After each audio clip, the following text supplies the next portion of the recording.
All right, everybody, welcome back to the show. Seems like a very slow day out there in internet land, and well, that's okay. I got a little bit of a late start today. It's my bad. Actually, wanted to start earlier, but unfortunately, just couldn't. Just had a lot going on, and just did not work out that I was able to get started. Got a lot to talk about today. A lot of stuff going on and coming up, and we're going to have just really a lot to talk about today. Really a ton. So I'm going to give it a few minutes, let people kind of show up, get in here, and we will move along as as we get things taken care of. So there we go. All right. Where is my... Don't have YouTube open. That's why. Let's do that. No one in the chat yet. That's okay. Let's go ahead and get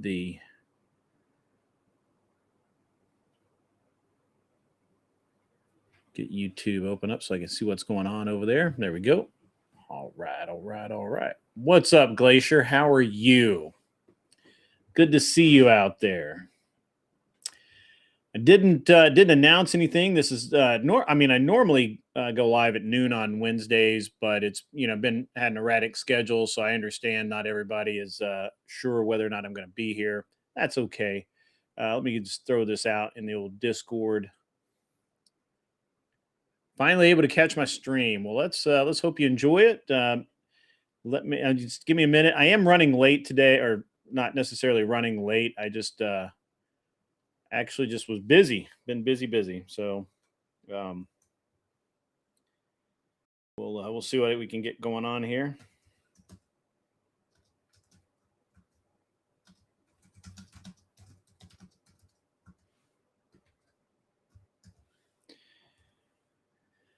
All right, we'll see if that helps. Maybe we'll get one of the mods by.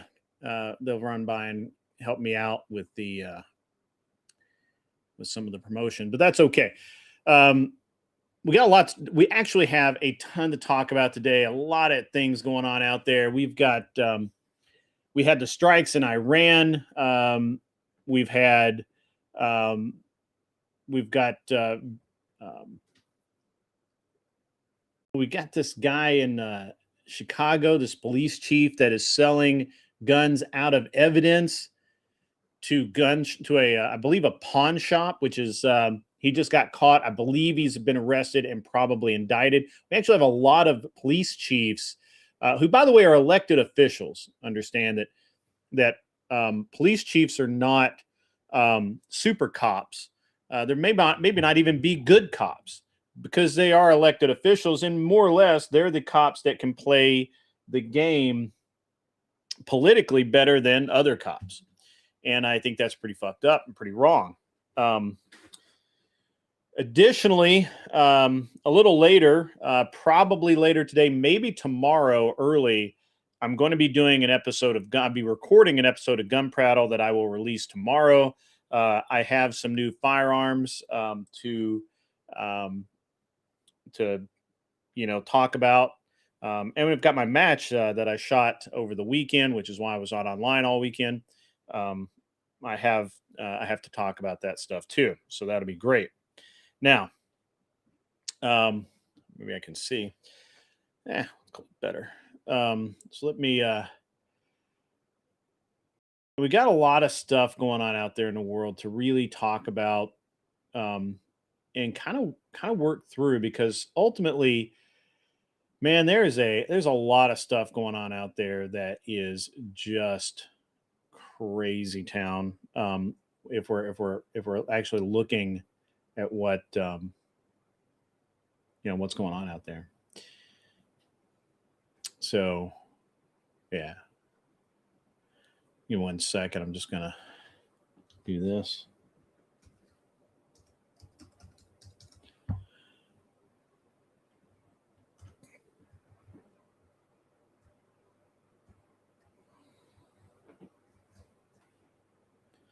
Let's hit that button.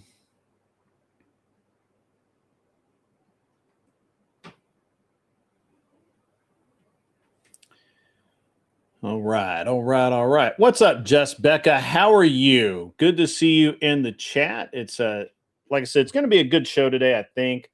I'm sorry, I am running a little behind getting everything set up, but it's best I can do. I've had a lot of stuff going on. I listened to a bunch of stuff while I was driving about the way different people are viewing. I listened to Rob Noor the other day about Nick Fuentes and some of the stuff that's going on there, and I thought that was very interesting. So yeah, let me get this out there.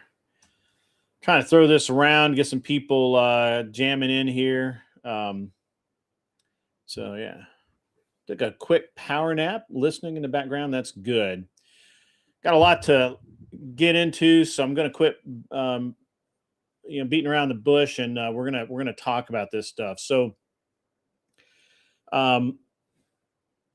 welcome, obviously, to the day shift, where we clock in and we do some work here and we talk about what's going on out there in the world and what is what the reality is versus what people are perceiving. And sometimes those two things are very, very different things. Memorial Day weekend is just passed. I hope everybody had a great one. We've got, my area, we've got storms and stuff going on, and we've got a lot of scandals going on. So let's get into this and talk about it. Okay.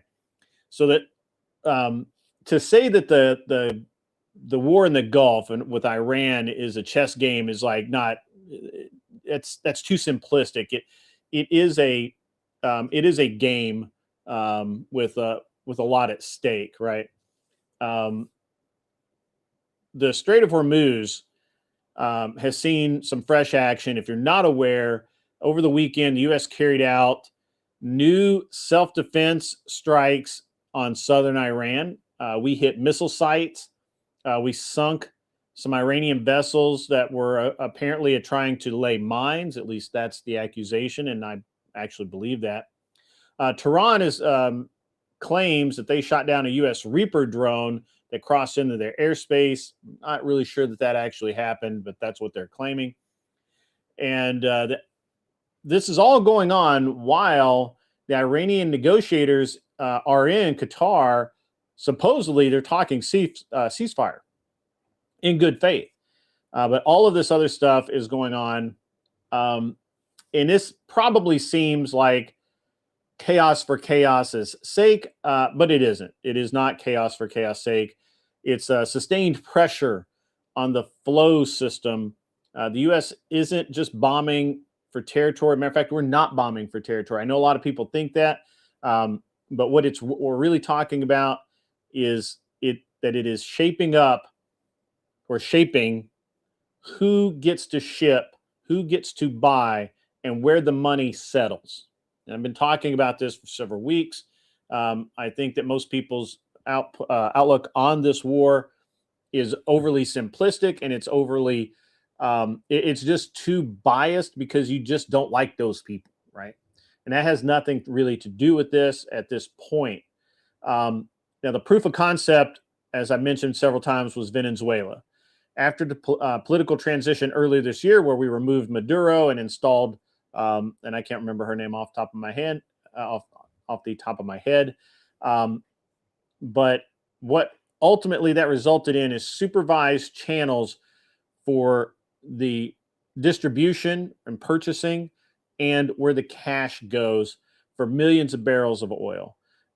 April 2026 numbers just dropped. Venezuela oil exports hit 1.23 million barrels per day, and that's the highest in over 7 years. And that's up 14% over March, which was already up over 7 years.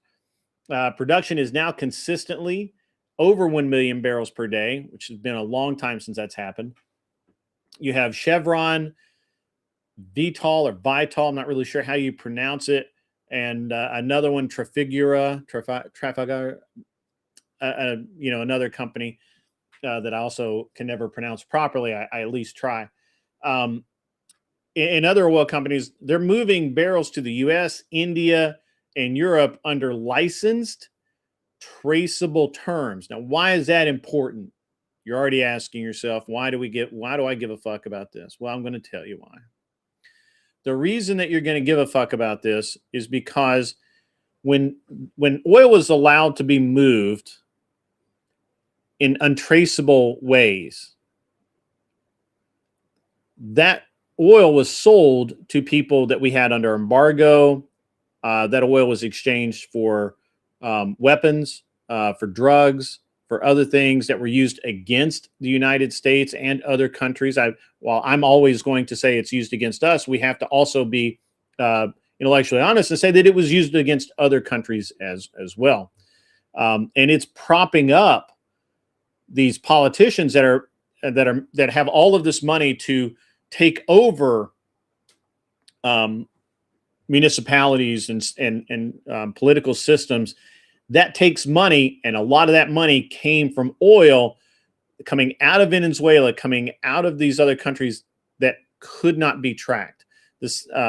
And so it's much like we did with blood diamonds back in the 70s and 80s and into the 90s.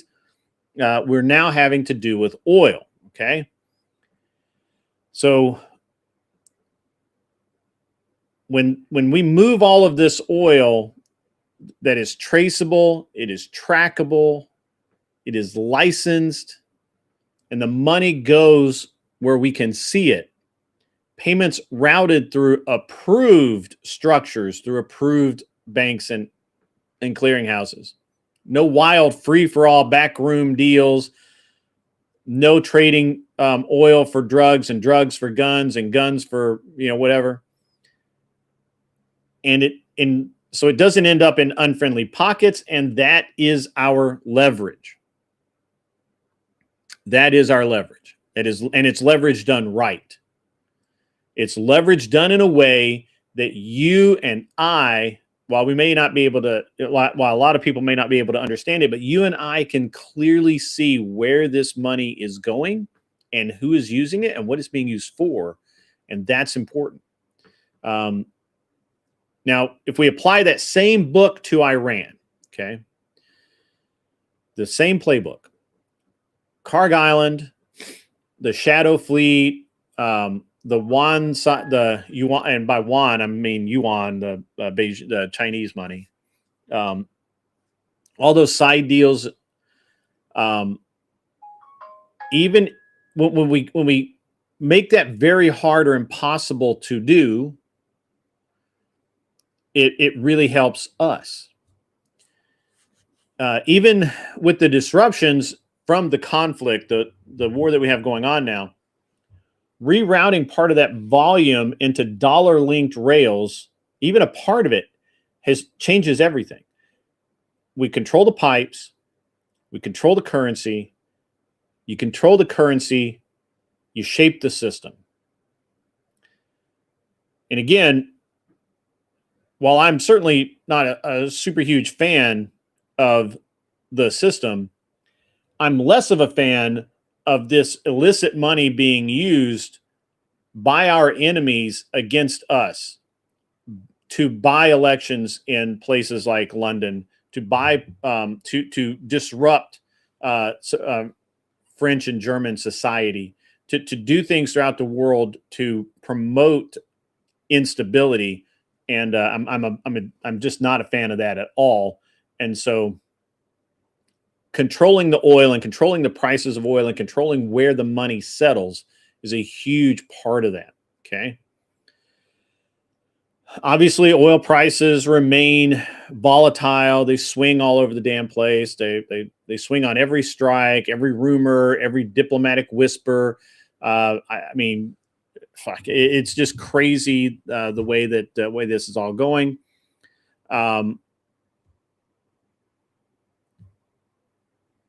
I don't know how to make that make sense.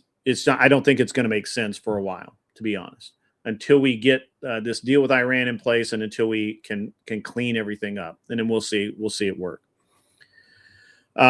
Now, I'm going to shift gears a little bit. We're going to talk about in Chicago. We're going to talk about Chicago. We've been talking about Chicago a lot, right? Chicago suing Walmart and other grocery stores for moving out of Chicago because of the theft, violence against their employees, all that kind of thing. Chicago, the city of Chicago, the local government is suing these countries, saying that they are denying a service to citizens by not willing to be robbed, basically. And now, because when you think Chicago can't sink any lower, you're wrong. You're just wrong. Here we go. Chicago, Indiana, police chief Earl Mayo. I had to look his name up. Earl Mayo was arrested Friday in Ohio. Chicago, Ohio. Indiana, Ohio. After authorities, feds, say he sold a Taurus G3 handgun held as evidence in an active criminal case. I want you to understand the importance here. It wasn't that he was selling a gun. He was selling evidence. He was selling a gun from evidence in an active criminal case to, and I can't make this shit up, the Mega Cash Pawn Shop in Hobart, Ohio. Mega Cash. That would be bad, but he didn't just offload one gun. He seems to have, reports suggest, multiple firearms sold through pawn shops, including Mega Cash Pawn Shop. Investigators started sniffing around. They started getting wind of what's going on, and he allegedly tried to coordinate a secret buyback through intermediaries to cover it up. So he sells the guns to the pawn shop illegally. So these are guns from Chicago, Indiana, out of the evidence locker. He goes in, he takes them. That's theft also, by the way. It's just straight up stealing. Even if he wasn't a police chief. He takes them out of evidence, drives across into Ohio, the next state over, sells them in pawn shops, does it multiple times. And so then when he gets caught, when the heat is on, when the fuzz are sniffing around the fuzz, it's weird, right? But, okay. When all this is going, when he figures this out, he sends his buddies to try and buy the guns back. What? You can't make this up. I couldn't make this up. This is the craziest thing I've ever heard of. A police chief treating the evidence locker like his personal inventory? Come on. Come on. What? Is this Chicago? I don't know. I don't know what Chicago it is. It just says Chicago. I don't have an east or west or south side Chicago. Yeah, I don't know. I don't have that, Bandit. But welcome, Bandit. Welcome everybody. Let me take a break because this is crazy. You just can't get over it. So Glacier Maniac, if you're still here, good to have you in the show. Just Becca is just kind of chilling while she's taking a power nap. Hopefully I'm keeping her awake and she's not power napping. I see Digital Denizens out there. What is up? What is up? My man Mikey Balls, Insane Wheels, has dropped in and said good afternoon to us all. And Wicked Wally is in the house. Roman King, BC. Was he African-American Armenian? I don't know. I don't have the news article in front of me, but I could look it up. Right. Wicked Wally says, imagine being this guy's buddies calling him up like, hey, Bob, any new hardware in stock? Man, that is crazy, right? That's crazy. The police chief treats the evidence locker like his personal, like, retirement fund, I guess. I don't know. That's not a lapse in judgment, folks. That is a fundamental breakdown in trust. Prosecutors currently have him on theft, official misconduct, and unlawful sale of firearms. That's just the three that I know about. There's probably some other stuff there, and it's probably some federal stuff coming down the pike. Obviously, this investigation is ongoing, and this investigation is, on one level, you expect, New Chicago, Indiana, yeah. The TISM was like, it's Illinois, yeah. He's melanated, okay, thank you. You guys are on. So, I mean, you just can't make this up. You just can't. This is crazy. This is crazy. Now, as everyone, as longtime listeners know, one of my few interactions with law enforcement that have resulted in any kind of nonsense was I once bought a firearm from an officer of the law. And I had it for a little while, and I got pulled over in Reno, and they ran the numbers on all my guns. And this one gun had been stolen. So they took me to jail. I had to bond out. For that 5 hours, I was pissed. I remembered everybody's names involved. And I gave them all to the prosecutor when she asked for them, and the case was dismissed. And they said, we know that you didn't steal this gun. We just want to know where you got it, because this gun was stolen from the evidence locker at the Nashville airport. And there's no way I could have done that. So they were looking for cops. They were looking for an inside guy, and I gave them all the names that I knew, and hopefully they put those bastards in jail for a very long time, because I was not amused to be arrested, booked, and then put in a holding cell until I could bond out. So apparently this happens every so often. It's funny. Wicked Wally, this guy searching suspects' homes like, normally this right here gets you 3 to 5, but I'll give you 100 for it right now. There's probably a lot of stories like that. A lot of stories like that.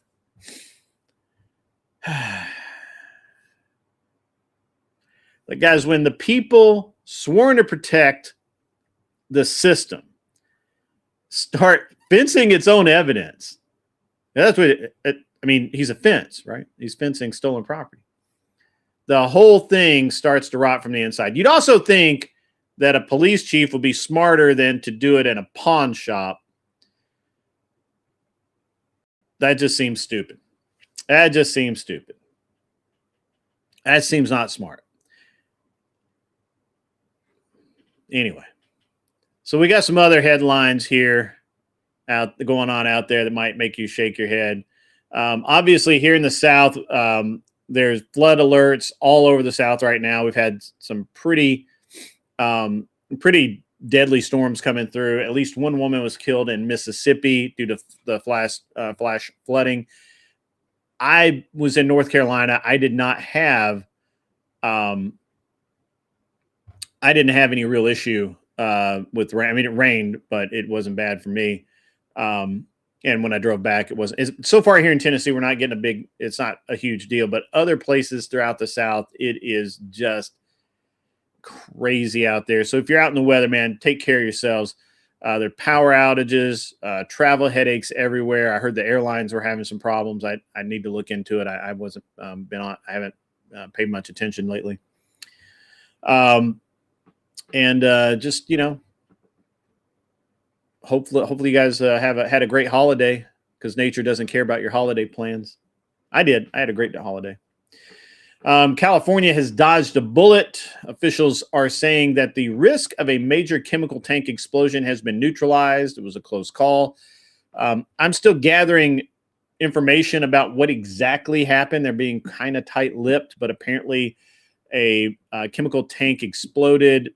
they thought that there were going to be toxic fumes and or other issues. Apparently not. They're saying not now, but we'll see. We'll pay attention to that. So we got.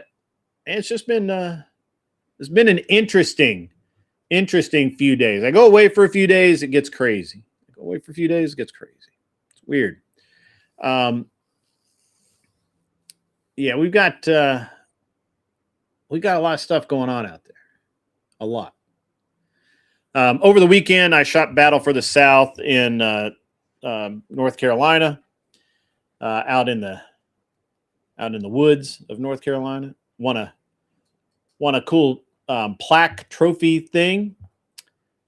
Came in third place in TAC Ops, which was a shock to me because I had a dismal performance with long range because of some mistakes I made. We'll be talking about that over on Gun Prattle later. We'll do some gun prattling. Politically, I hear that I haven't looked into it, but I hear Candace Owens is losing her mind yet again. Not really sure why this time. I guess some people have maybe said some things or made some aspersions about her daughter or something. I'm not really sure. Yeah, Glacier Maniac, yes. Candace Owens losing her mind is absolutely nothing new. Let's see what else has been going on. Obviously, Destiny and his crowd doxing freaking everybody has been crazy town lately. I've heard, I don't know because I was gone, but the rumor mill is got like Wick TV was doxed. Basically, a lot of people close or semi-close to Destiny all got doxed. Apparently, there's like a huge bunch of crap going over on Reddit or somewhere about it. Sounds pretty toxic to me, but then again, all of DGG seems toxic to me. And I guess that kind of brings me before I'm gonna let some people come up and we'll have some nice chats about some of the topics I've opened up today. But it seems to me like the world is just being weird lately, especially when the left-right balance is off. Now, obviously, I have an event coming up in. Is this cause Destiny 2 is ending? That's very funny.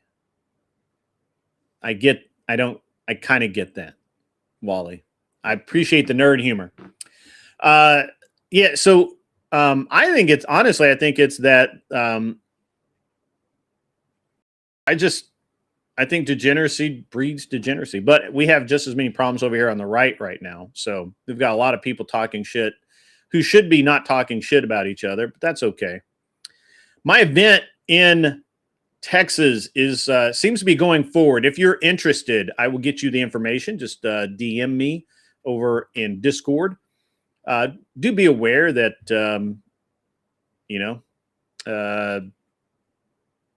I'm just going to talk about the event. The event's going to be legit. Now, right now, we're still tentative. I'm just going to tell you, we've got some really cool debaters coming in. We've got a badass venue, just like I did in Nashville. The venue is just insane. We can hold 150 to 200 people. And I have smaller rooms that I can add. So I got a really nice place to have the debate and people talk and mingle and everything. I can also rent some smaller rooms that are all set up to be or can be set up to have individual people streaming to their audiences, or we could have a couple of side debates going on. I'm not really sure how I'm going to do that yet. We're figuring that out now. But the lineup for this, there's going to be 6 debates, okay? The lineup for this is off the rails. Like, it's so good. It's so good. Pretty big names, pretty cool people. Got to iron out a couple of things. Got to ask some people some stuff. There is another event apparently happening or supposed to happen. We'll see. We'll see how that goes. I personally, whatever, it's fine. I do the best events. Got a track record of it. My shit rocks. So the event, the location is awesome. The venue is awesome. The debates seen live are going to be amazing. They're just going to be amazing. Now, obviously, as everyone knows, I do not put up with bullshit. If you came to my event last time, you know that it was a chill event. Whether or not you were on on my side is irrelevant, because I need people to debate each other, and to do that, I have to have opposition. It's actually been a little bit difficult to get opposition, because the oppo, a lot of them just got doxxed by their own people in their own servers, right? So these people are a little skittish, and one of the concerns that was expressed to me was that they didn't feel comfortable, because obviously a lot of the Crucible people roll deep. They came to my event in Nashville, a more than small number of people that attended were from the Crucible. Not all of them were from the Crucible, certainly, but certainly many were from the Crucible. And this was causing this has caused me a little bit of issues, because one of the attendees literally told me that she didn't feel safe, and she felt like that that it would be a problem for her. And I said that could not possibly happen. First of all, as Christians, and as being people of the Crucible, being conservatives, harassing women is not on my thing to do. And so none of the people that I would associate with in general should be doing that. But in general, just harassing people is fucked up. But if you want to talk a little shit or something, that's cool. I think I've quelled that. I think we're on the I think I've got everything smoothed out there. This whole docs thing has got a bunch of the lefties just freak the fuck out. Huge meltdown over on that side. Don't know what's going on. It's crazy town. But yeah, I think the event's going to be pretty fucking sweet. Did I read the Democrat autopsy report? They refused to take the L and are infighting because they are in denial of why they lost. They are about to lose again. Yeah, I have actually, Mr. Mister, I've been listening, because while I was driving, to a lot of the Democrat talk shows and that sort of thing, or centrist talk shows, and yeah, they're absolutely in denial about why they lost. It's just crazy to listen to some of the nonsense that's coming up. As far as my event goes, obviously I expect everybody to maintain a certain level of decorum, or you will be removed. I do have security at all my events, and that's just the way it's going to roll. Now, what we're scheduled to have, guys, is we have an undercard debate start at the first debate. Doxing is something that lefties regularly participate in, Glacier Maniac, and they expect you to do it too. So even though I would never do it, and I have never done it, they expect you, because they would do it, they expect that you would do it too. And I think that's pretty fucked up. Anyway, it's interesting, though, to me that somebody is concerned about doxing when they're coming to a live event. Right? So it seems a little odd, but whatever. They're gonna, people are gonna be there live. I mean, what do you care if the internet? Anyway, so we got an undercard debate. What's disgusting? Glacier, help me out with that. We have an undercard debate. I'm not going to tell you who it is, but it'll be male versus male. It's going to be left versus right. It's going to be probably, I don't know. I'll let you guys know about it. But I don't know. And the topic on that, Hang on, I got it kind of sitting over here. And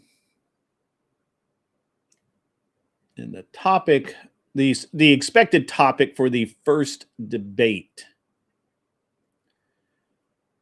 Now, this is all subject to change. We're going to have all of the debate topics lined out before this happens. Okay, that the lefties just assume that you would do it. Yeah, right. Yeah, I agree with you. All right, so the first, so we're going to do this, guys, is we're going to do two what I consider undercard debates. They're not really undercard. They're just like, maybe these are not people as well known or whatever. Still going to be fucking great debates. The first is one of our own, one of our beloved, versus probably a DGGer. No, definitely a DGGer. Gotcha. So the second undercard will be female versus female. Everybody likes a good girl fight. And this one should be legit. And obviously, I'm not going to do names. The first main debate will also be female versus female. Can't tell you who, but they're big. They're very big. It's going to be very wonderful. You just don't know. It's the best. It's the best of all.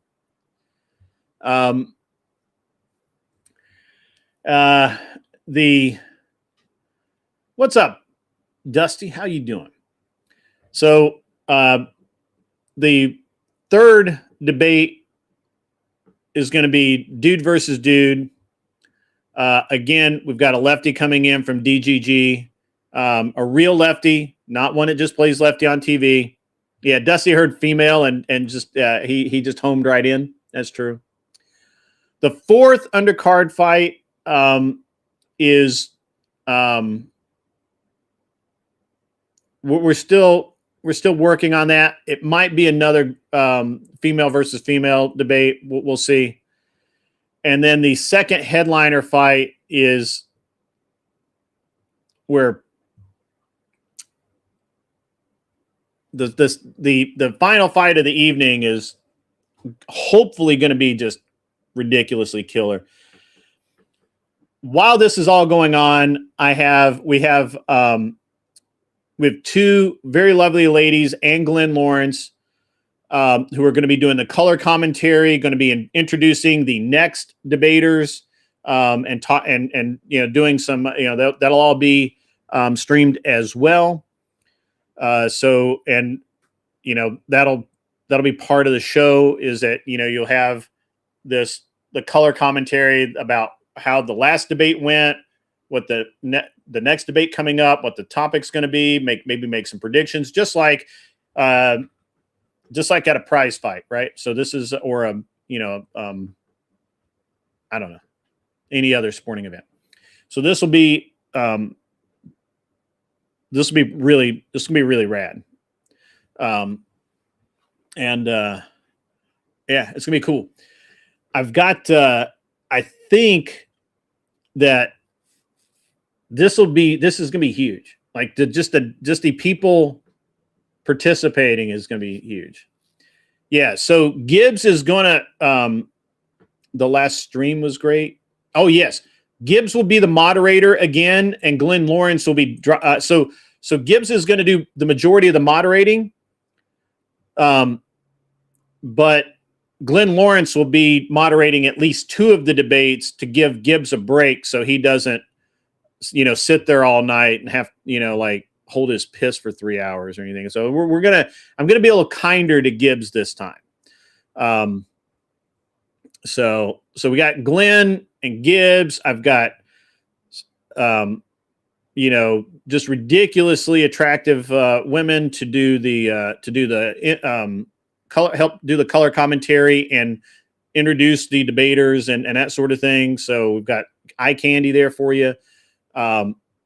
Yeah, Gibbs had alcohol. Yeah, it was fine. It's going to be a really great event. We're still trying to decide whether we wanted it, whether how we're going to fund this. I don't like the idea of charging for tickets or anything like that. We'll figure it out. We made. I don't know how we'll do it, but I'll figure it out. It'll be fine. And yeah, it's going to be ridiculously legit. Now we also have potential side debates happening in the smaller rooms. We have a bunch of really talented debaters showing up that will probably want to debate.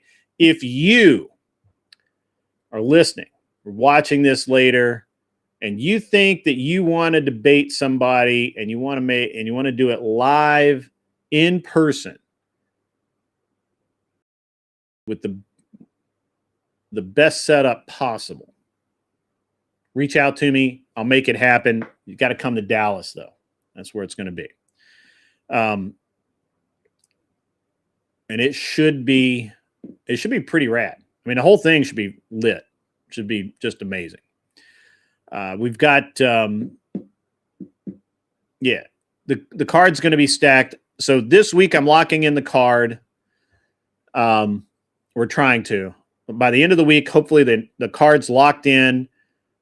The topics will start being set. Hopefully the topics will be set no later than next week, and so you guys will know what to expect. We've got Glenn Lawrence coming up. Rumor has it that Resto Chesto is going to be there. Rumor has it that a lot of people are going to be there. I've had a lot of people reach out to me. Yeah, so there we go. It does seem like the left is kind of just the left's been so busy destroying themselves. I've been wondering where the left has been and why they haven't been like, why they haven't been around. It seems like they're so busy destroying themselves that they don't have time to destroy us. You know, they don't have time to interact with us because they're too busy doxing each other and talking shit to each other and just, you know, melting down, which is totally fine.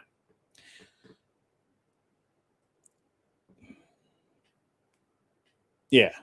And I mean, I got a lot of stuff going on here. And we'll get, but it's going to be a ridiculously good event. To be honest with you guys, I just can't even tell you how freaking awesome it's going to be. And where we're going with it. Cause I've been, you know, I did the first one was kind of a learning expenses. So I almost forgot about this. We'll talk about this in a minute. I'm going to, if anybody would like the link and wants to come up and chat, go ahead and hit me over on the Discord and I'll get you the link. We'll make some stuff. Happen. The Groypers going Democrat might be the best thing to happen to the debate world. Maybe. Yeah, maybe. So honestly, you know, I've listened to a lot of these guys and their arguments are weak. Their point of view for voting Democrat is just sounds like just complete and utter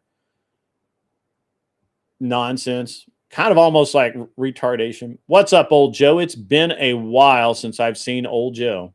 How are you, sir? Standing by with the link if anybody'd like to come up and chat. If not, I'll just continue to ramble on. I am going to have to shorten the stream down. I've got about 109 right now. I've probably got till 2:30 to about another hour and a half to make stuff happen. I was listening to Rob as I was driving back the other day from North Carolina, and he was talking to some, or maybe I was driving around in North Carolina. It's fine. We aren't even friends on Discord. Okay. I can fix that.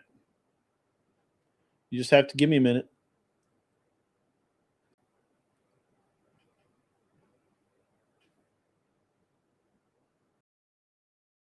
Boom. That easy.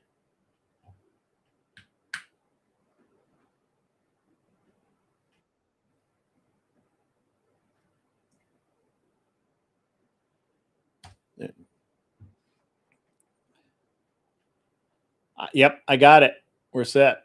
So I was listening to Rob's stream, and he had, he's doing callers, and he had a couple of guys come in from the Groyper community, and they were well spoken, and they were very talking, you know, fairly politely, and they were trying to explain their idea behind voting Democrat and why they think Nick thinks that's going to happen and all of that. And I agree with everything that Rob Norris said about it. He was on point. Voting for Democrats does not prove to the Republicans that you are unhappy with them. That's not how that works. It's not how that's ever worked. That's absolutely wrong. Glacier, if you're going to come in, use Chrome and just take a minute when you get in the back. Before you punch in, go ahead and take a minute to set up your mic and everything.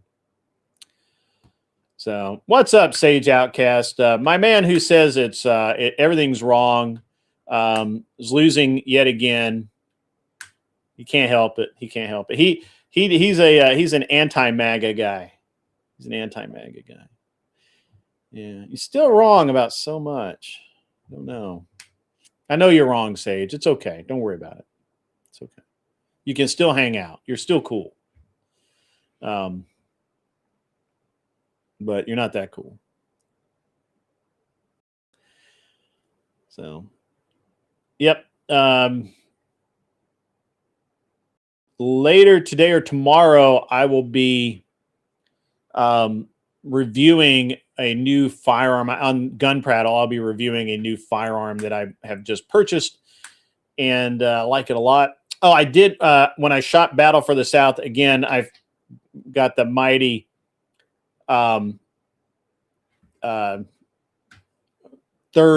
finished third in TAC Ops. Could have finished maybe a little higher had I not destroyed my rifle not been all goofy the first couple of days. It's okay. Your show proved it. I don't think your show's ever proved anything there, Sage. You're weird like that.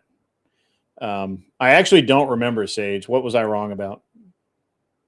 You always say I'm wrong, so it's like you're going to have to be way more specific. So anyway, I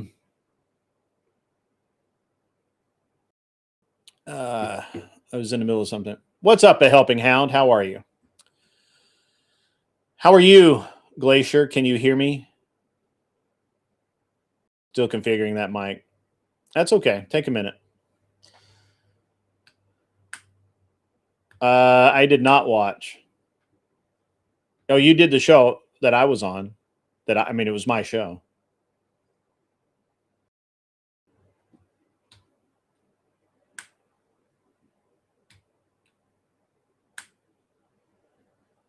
Why do you think I watched? I don't ever have time to I don't ever actually have time to actually watch other people's stuff unless I'm driving. You cast White Sage to cast out these gooners. Oh, that's funny. Well, El Perro, he is in logistics, so he doesn't actually have to talk that much. Glacier does do cool art, and I may be in need of cool art. I've talked to her many times about this fact. So we'll talk. We'll talk more about it when she gets her mic fixed.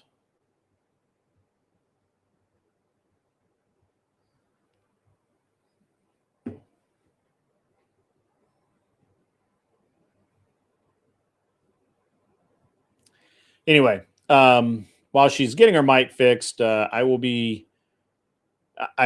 As I was saying, I took third place in TAC Ops at Battle for the South. I won a gun, which was really cool. I won a Masada Slim something or the other.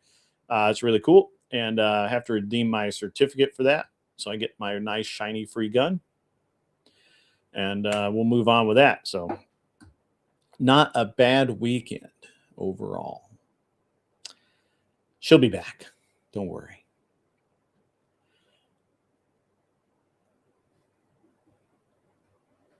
I did say it. You pretty much have to come in.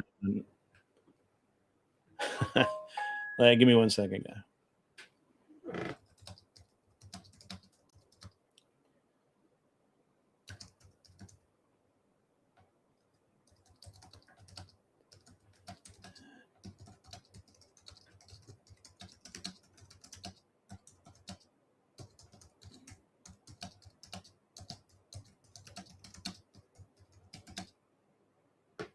Oh, think she's got it. All right, cool. Hello, hello. Yes, you've got it. What is up, Glacier? Hi. Oh my gosh. Okay, I was on Chrome the entire time, and for some reason it wasn't registering my mic, even though the mic test said it was working, but it wasn't Oh, processing on the other side. So I had to jump out of the stupid link and then back into the uh, stupid link. yeah. Fucking I don't know ridiculous. why all of these do that. Like I've not found a single software that doesn't do that. Yeah. So, Well, I got it to work. So there. mhm. Yeah, there you go. What's this? So, a helping hound. I have a gun channel called Gun Prattle, um, and I will. As a matter of fact, I will throw out my own link. Where is it? I had it. Gun Prattle. How are you, Glacier? I am doing great actually. Um, had a walk this morning and trying to do plans for a story that I've been working on. Um, so I've just been insular. Oh, I- okay. All but right. yeah, What part of the world are you in? Are you in like the U.S. or where are we at? I'm an Okie. Oh, you're in Oklahoma? Yeah. My God, you poor thing. Excuse you. I'm quite comfortable in Oklahoma. uh, yeah, I've been through Oklahoma many times, and Oh, I didn't it see. I I've only stayed there a couple of times. I went. There used to be a racetrack there. I don't know if it's still there. I used to go there quite 2 or 3 times a year. So, but I think they tore it down. I'll have to look see. Yeah. Honestly, I've been living in Oklahoma not for too long, a couple of years, but Okay, basically I ran away from home is the best way of you putting it. ran away from home. I was 26 at the time, and my parents did Well, not that's want to let based go. then. What took you so long? My parents, because like the one thing that my parents didn't bother to do was teaching me how to drive, and my mom was incapable of doing so because she was a former army. She didn't have the reactions to like grab the wheel in case I did do something. So learning how to drive from her was just like out of the question completely. But I couldn't find any other family members to try to Mm. teach me. And when I did find somebody to actually help me and teach me how to drive, it was a family member down in Florida. Oh wow. And that took about 2 months for me to actually get my driver's license. But at the time, it was basically a situation where my mom was living up in Maryland. Maryland was atrocious. Yeah, Maryland's really bad. Yeah, because the last job that I had was beyond shit, and I was having panic attacks going into work. And the prospect of me returning to Oklahoma, I mean to Maryland, freaked me out. And I had a friend that I've actually built a rapport for the better part of a year, who said he had a room available that he was selling to a different friend of mine. And I Mm. just approached him and said, "Hey, is that room still available?" And he's like, "Yeah." "Do you want it?" He's just like, "Yes." So I wanted to soft mic my parents over the idea of me moving over to Oklahoma, but the first thing that my mom said is just like, "No, he's a sex trafficker. You can't trust him." And just like Well, that's that, okay. Okay. so. So you moved. So you ran away from home to get away from your parents all the way to Oklahoma. Yes, against their wishes, but it took them a couple of years, but they calmed down after they realized, "Oh, I can still contact you. I guess it's not that bad after all." So I, and it's kind of interesting. So I don't know why I'm even bother going down this road, but hi, Michelle Nayakis. How are you? Good to see you out in the chat. I have not seen you in quite a while. A lot of people that haven't been around in a while are coming in. Um, so I actually, so I went to a military school, so I wasn't at home very much. When I came home after at the end of high school and was getting ready to go to college, I had a scholarship to UT Knoxville, and I had been accepted to a college in California, UCLA or UC. It wasn't UCLA, but it was UC something outside of LA. Anyway, Mhm. they have a bunch of University of California, and I've been accepted into several colleges, and I was all excited to go, and then what dawned on me was that if I moved far away, that my parents were going to always come and you know see me, come visit me, because they have to plan that, right? Yeah. And and I had a friend of mine, and he was like, yeah, the best thing he ever did was move across town, because he was close enough that they would just be like, I'll I'll stop by tomorrow, right? There was never any urgency or they never had any real reason to stop by, and so it's always, I'll just stop by tomorrow. And so, like, I think in my first year of college, they visited me like twice in my apartment, Okay. and so I was like, this is awesome, and it remained that way. But but if I had moved to California, they would have been there. They'd come out for like a week at a time, and it's like a special trip, so they got to plan it, and then Yeah. once they plan it, they got to stick with it. And my buddy was 100% right about that. Like, I was like, that's really smart. And so I ended up going to college in my hometown because I didn't want to didn't want my parents to bug me all the time, and it worked. It was exactly the right thing to do. It's like, yeah, you're So, too convenient. So convenient that they're not gonna yeah, bother with you. yeah, yeah, right, yeah, no, exactly. Perfect. It's too convenient. It's when you're not convenient that they start planning, like, oh, we haven't been there in like 2 months. We should go. We should probably plan another trip. Want to see your son, see how atrocious his room looks like. Yeah, right, right, right. So, but yeah, so that was interesting. What do you think about what I've said about my event in Dallas? You're close to Dallas. I'm close to Dallas, but the kind of job that work, I have to cover the entire weekend, so I'm probably not going to be able to make it. But it Oh, does sound my entertaining. event's on Friday. Yeah, that's the day that I go into work, and the kind of job that I have. Mhm. It's not easy for me to get off of work, because it's Mm. like it's home care, so Ah, finding somebody to cover it is going to be sure. difficult. Yeah, Rob Nor used to do that. Yeah, yeah, I heard that. But it does sound entertaining. Okay. Yeah, last year it was, or yeah, November, it was awesome. It was really awesome. We had a lot of people show up. So, Nice. yep. And we're having, so one of the things about the first debate that I did is there were no women that were debating. And I think that I'm just using the logic that everybody likes a good girl fight. And it just seems Uh, like the thing to do. you are not wrong. Um, you're not wrong. Girl fights are like people like watching cat fights. Right. Even girls will stop and be like, yeah. Or they'll have their own catty little commentary about the entire That's thing. right. As they do. They'll have their catty little squad up there going, Yes. you get her. Yeah, grab her hair. Grab her hair. Those eyelashes are fake. Grab them too. Yeah, so you know how I do this is I set up tables, right? I use 3 tables, and so you have one table where the moderator sits kind of in the center, and then you have the 2 debaters sit across from each other, but there's like 6 to 8 feet between them, so they can't they can't like Right. throw. No leaping. No Yeah, leaping, guys. Stay at the podiums.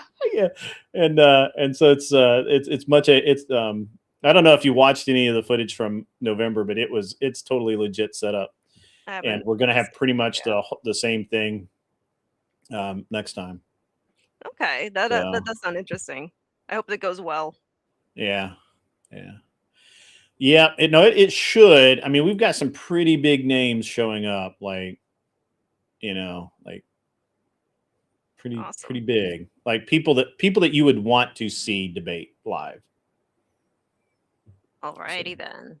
Sounds yeah. entertaining. Yeah. What do you think about the topics that we talked about today? Got any input? Yeah, Chicago's such a mess. But then again, it has what, 80 plus years of democratic history. Hmm. You like you you know that there's something wrong with the state with like any location if it has a repeated history. I mean, typically it's just like I think it's more often with like Democratic history. A city that's been only Democrat for several decades Well, this is is New Chicago in yeah. Indiana, but so I don't know if it's Indi been like Democrat actual Indiana? in Like there's a Indiana. Yeah. Chicago. I didn't know that Indiana has a Chicago. Yeah, I didn't I had to look it up too. No, it's New Chicago New in Chicago? or and sometimes I think they call it East Chicago. New Chicago, Indiana? Oh, there it is. Police. New Chicago Police Chief Earl Mayo faces felony charges. Yeah. Okay. Yeah, that's it. That's the sub. Yeah, that was the subject matter today. That guy was like driving across the border into Ohio and selling um, weapons from active cases out of evidence. Oh, it even lists the area code. What's up, Ag? How are you? Good to see you, Helping Hound. I think I said that earlier, but good to see you. People are talking. I like the talking. Hi. More chatting. I'm surprised Dusty didn't come up. I was 100% expecting him to come up since we were talking about the the women that will be part of the debate show. Right. That was just his exact kind of degeneracy. Yeah, So, I noticed that. what's up, Void Ace? How are you, man? Good to see you. So, so one of the color oh, he just got back. Oh, cool. I did not send you a link. I'll do it over on um, Discord. I'll wait to save my commentary until he gets up. Okay. So, Dusty will be a minute. Yeah. So I missed out a lot this weekend, and I see that there has been a lot of stuff going on. What did I miss, Glacier? What On have the I missed? weekends, yeah, I Well, think I've been gone Sunday. since Thursday. You've been gone since Thursday. Well, let's Yeah, see, because that's like the I whole missed some world stuff. changes. I missed some stuff too because I was at work. I got off of work on Monday, but I believe Sunday evening, Speakeasy had an anti-abortion debate with between two chicks. Mm, And yeah, that was fiery, very fucking fiery. mm, Between the two chicks, Leah. I think it was Leah, and then Love Beautifully, if you know, and either of one of them. Leah does have a YouTube channel. I think it's like a little like over 600, but I mm-hmm. think Love Beautifully is supposed to be on Threads. And yeah, that was a very, very interesting debate that lasted like 8 hours. I could only watch the entirety of the debate before I had to pass out so that I could clean um, my client's house before leaving. The debate lasted 8 hours. The debate did well, sorry, the debate didn't last 8 hours. Um, so after the debate, there was like the after panel. So a Yeah. lot of women got to show up. And so I think first it was women and then it was men. And that Mm, the entire stream lasted 8 hours in total. yeah. So Yeah. I yeah. don't do that. I have like a mental block now so I used to be on like forever, but I have a family. I have people that I need to, do things for. Like I will be ending. I've got like an hour, and then it'll be a hard stop because I've got to go do some stuff with my son. So, Yeah. No, I understand that. I think apart um, from that, yeah, yeah. Um, yeah. Never lucky remembers when I would be up at 1 a.m. or later. But oh gosh. I just don't do it anymore. And I think because I can make my points clearly and not have to worry too much about it. Yeah. I think you always have Um, to Trying to make So, sure to maintain engagement with the stream that lengthy can be very difficult and exhausting. I'd imagine. well, I don't do. In general, I don't do panels.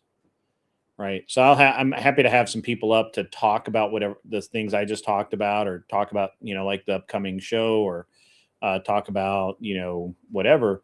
But I'm not, I don't, I just don't sit on a panel and have 9 or 10 people up the whole time just talking. I just don't do that. That's just me. I mean, I'm happy to go on those panels. I just don't go on them. No, that's fine. That's fine. Um, So Boyd says his drive is an hour, so stay streaming. We must in California. You're just going across the block. Then like, it takes an True. hour to get anywhere. I'd imagine Pretty so. sure Boyd's in California. I could be wrong. Sounds like pigeon propaganda. Pigeon Could be. propaganda? Yeah. What is pigeon propaganda? It said peck a little, cheap, cheap, cheap. Oh god. Okay. Sounds like pigeon propaganda. Anyway, um, yeah. So it was. The weekend was good. I don't know what you guys did, but and I don't know why everything blew up all crazy, but What other or crazy I don't shit even know happened? what blew up. Honestly, I haven't been here to know. I mean, I was on Best Show yesterday for a few minutes.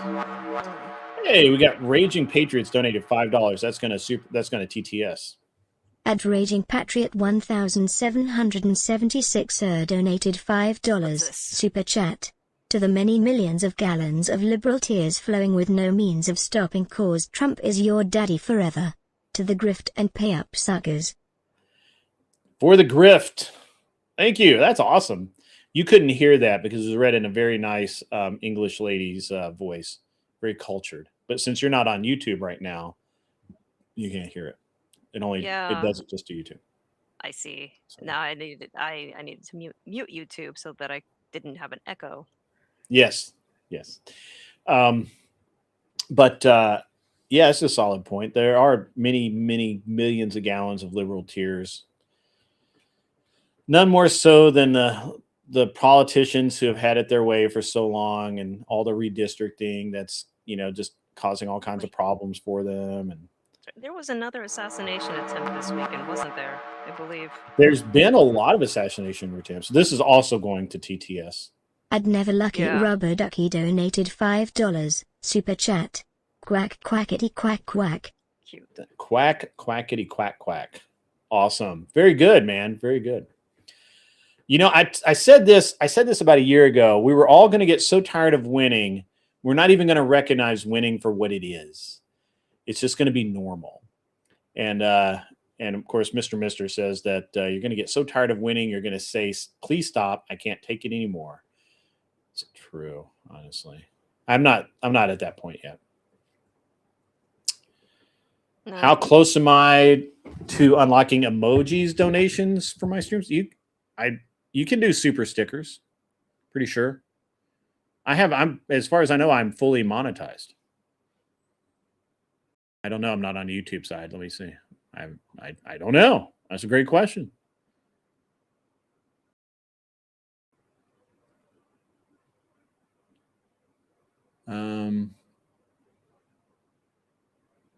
Yeah, you can. Yeah, it looks like you can do super stickers for sure. Awesome. Yeah, I'm fully monetized as far as I know. On this channel. On my other channel, I'm still working on it. Probably still growing it out. Yeah, the gun channel is just slow to grow, and I'm not worried about monetization there.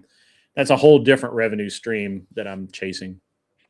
Right. So, but have you noticed? Voide says, "Have you noticed Trump is actually enforcing old migration laws?" Yes, I did. I mean, animated emojis. I may need to add that, Roman King. That may be a stream element or Stream Labs thing. I'll have to look into that.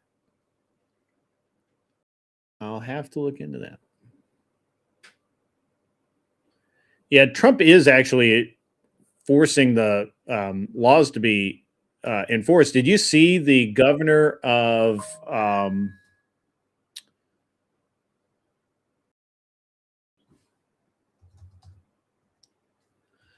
Sorry, I sent Dusty the wrong link. There we go. Whoops. Whoopsies. Oh, emojis that put animated hats and glasses on me. I have not seen that. That sounds like a Streamlabs thing, but I'll look into that. I'll have to look at who has that. That way I can ask them how they got it.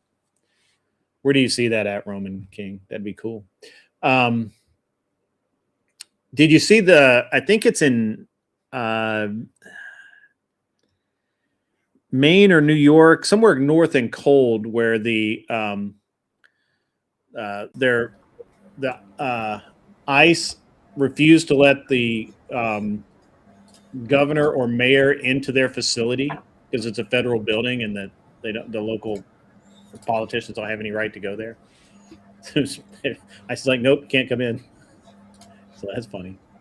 What's up, Dusty? How are you, man? What's up, Grid? What's up, Glacier? Man, I just got back yesterday from shooting my match in North Carolina. I hadn't been online since I don't remember, like Wednesday maybe. I took the weekend off too. And it looks like just everything went fucking chaotic while I was gone. So that's awesome. But also, so now that you're here, I can get into it. Mm-hmm. So we're going to have, so we can't have ring girls, right? First of all, we're not boxing. Second, we have the debaters debating, and then, but we need color commentary and we need to promote the next fight, right? Mm-hmm. So what I have Glenn Lawrence, and he's bringing Gia McCool, his co-host, who's a fitness model with gigantic boobs. I've seen. You're aware. I know. He's smiling. No, yeah, I've met her. She's cool. And then we have, and Gibbs has a contact locally with the young lady who has it. What I consider a stripper name. I don't remember the exact one, Crystal or Starshine, whatever. I don't know. That just launched a lingerie company who is also stunningly attractive. I like it. You like it? Right. I like it so far. Yeah. So sex sells. Yeah. So Glenn Lawrence and these two stunningly attractive ladies are going to be the color commentary and introduce the debaters and the next debate. What will you be having Glenn Lawrence wear? What am I going to have Glenn Lawrence wear? Mm-hmm. Probably a jacket and a tie. Is he one of the beautiful ladies too? He is. He is not. Although your buddy Resto is going to be there, supposedly. Rumor has it that Resto is going to be there. Good deal. Yeah. Yes. I'm pretty sure that both of the women are married. Just the fact that they're stunningly attractive. Don't let that detract from the fact that they're stunningly attractive, but you can't get anywhere with them. So. Yeah. Not to be a degen, but husbands are like goalies. You can get around them if you try. No. Oh, that's so bad. That's so bad. Terrible. Disavow. Just kidding, guys. Husbands are like concrete walls in front of the goal. You can't. Oh, we do not. We disavow. We do not condone. Bandit just you invited me up. You knew what you were getting into. Oh my gosh. Yes. Someone needs to say the things that we're all thinking. I got you. I wasn't thinking that. No, I wasn't thinking that either. Bandit, you were the only one with the intrusive thoughts. Flo is happily married. Yeah, I am. So he's, again, Flo, while he plays a degen on TV, is actually a fairly conservative dude in real life. Bandit just realized he was 7 minutes behind. I missed a lot of drama between Connor, Destiny, and Wick. I've heard. I'm not aware of all of it. Hey, what's up, Natalia? How are you? Good to see you out there. I have heard that I missed a lot of drama in virtually every sphere imaginable. Apparently, the entire Destiny's crew doxed everybody. again, including Wick, including I think Erudite, and which I think she's been doxxed before, but including a lot of people. And it's just, I don't know, it's just weirdness going on over there. Good defense to doxing is to not give a fuck. It is. And what kind of, like, you're going to so one of the people named actually said that they weren't sure they were going to come to the event because of the doxing. And I was like, I get it. I don't get it. And the intermediary was like, what don't you get? And I said, you're coming to a live event. What are you talking about? You're coming to a live event. Like, I mean, doxing at that point is irrelevant. Glacier, can you turn your mic up a little bit? I turned it up as much as I could already. So hold on, let me see what I can do. You could get closer to the mic. It's already pretty close to my face. Just do ring bots instead. Oh, Girls Gone Wild. I remember that shit. I remember being in college and the Girls Gone Wild bus came. I think it was a Tech 9 concert or something.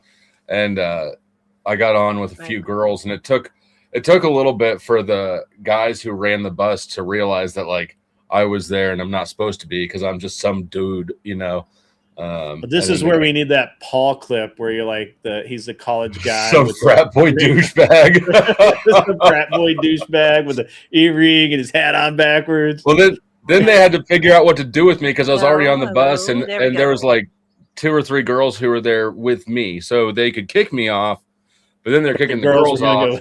Yeah, I got you. I don't know if this. I don't know if this is any better.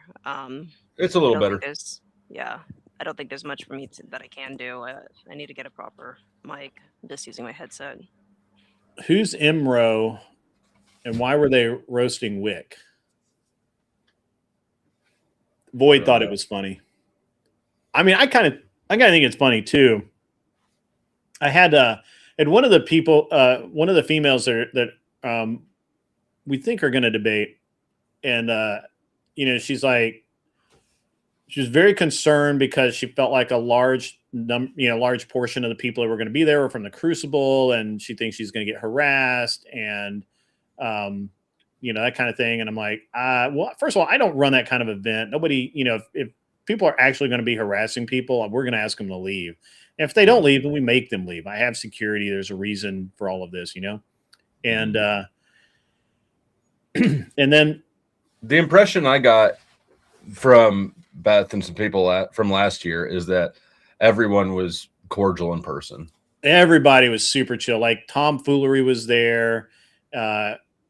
Average Debate Enjoyer, who now has come out as a complete conservative. I mean, he's no longer lefty at all, but he's not even middle of the road, to be honest with you. He just wants to cling to that for some reason. But we had the lefties there, and they were absolutely. Is he still an atheist?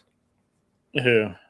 Average Debate Enjoyer. He's on that edge. His wife makes him go to church, so yeah. Oh, Beth's in the house. Yeah, everybody's super cool. And I wouldn't have tolerated any nonsense. Like I would not have. And Tom, we let Tom set up where he had a little corner to like do his podcast from, and he had a great time and nobody bothering him or anything. So I understand that at other venues, yes, absolutely, I could see shit getting out of control, but I'm just not gonna. I'm just not gonna put up with that shit. Of course. And I never have, and I don't see any reason to start now. So nobody's an atheist. It's just a phase. Everybody's an agnostic, except for people who lie. That's a bold claim. I know. That's bold. But you got to acknowledge it. You got to acknowledge that none of us know. Oh yeah, I always say none of us know for sure, but we're going to find out soon enough. So, where you put which hat are you putting your cards in?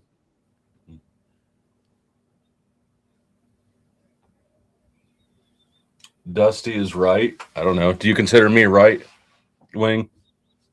What do you consider me? I think she was talking about being right about the agnostic thing. About the I consider agnostic you. claim. I actually consider you center right, or maybe even a little further than center right. The only place I think that you get hung up is drug laws. I think drug laws are stupid too. I mean, I consider myself pretty far right, and I think that to be truly right, you can't support drug laws. Yeah.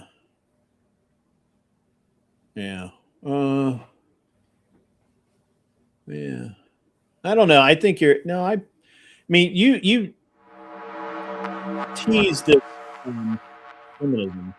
Hey, 13's in the house. That's super chat. At the _Mr_13 donated $13 super chat. He didn't say anything. He just said ...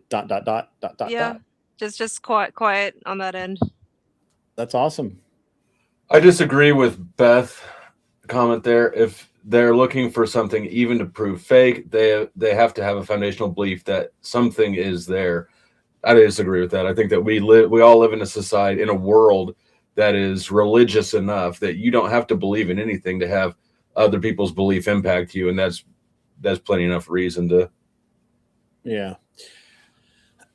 Yeah, I don't know. I think if somebody were to ask me about it, I would say that, that as far as I'm concerned, you're conservative, except with you're not as anti-feminist as I think that you probably will end up being.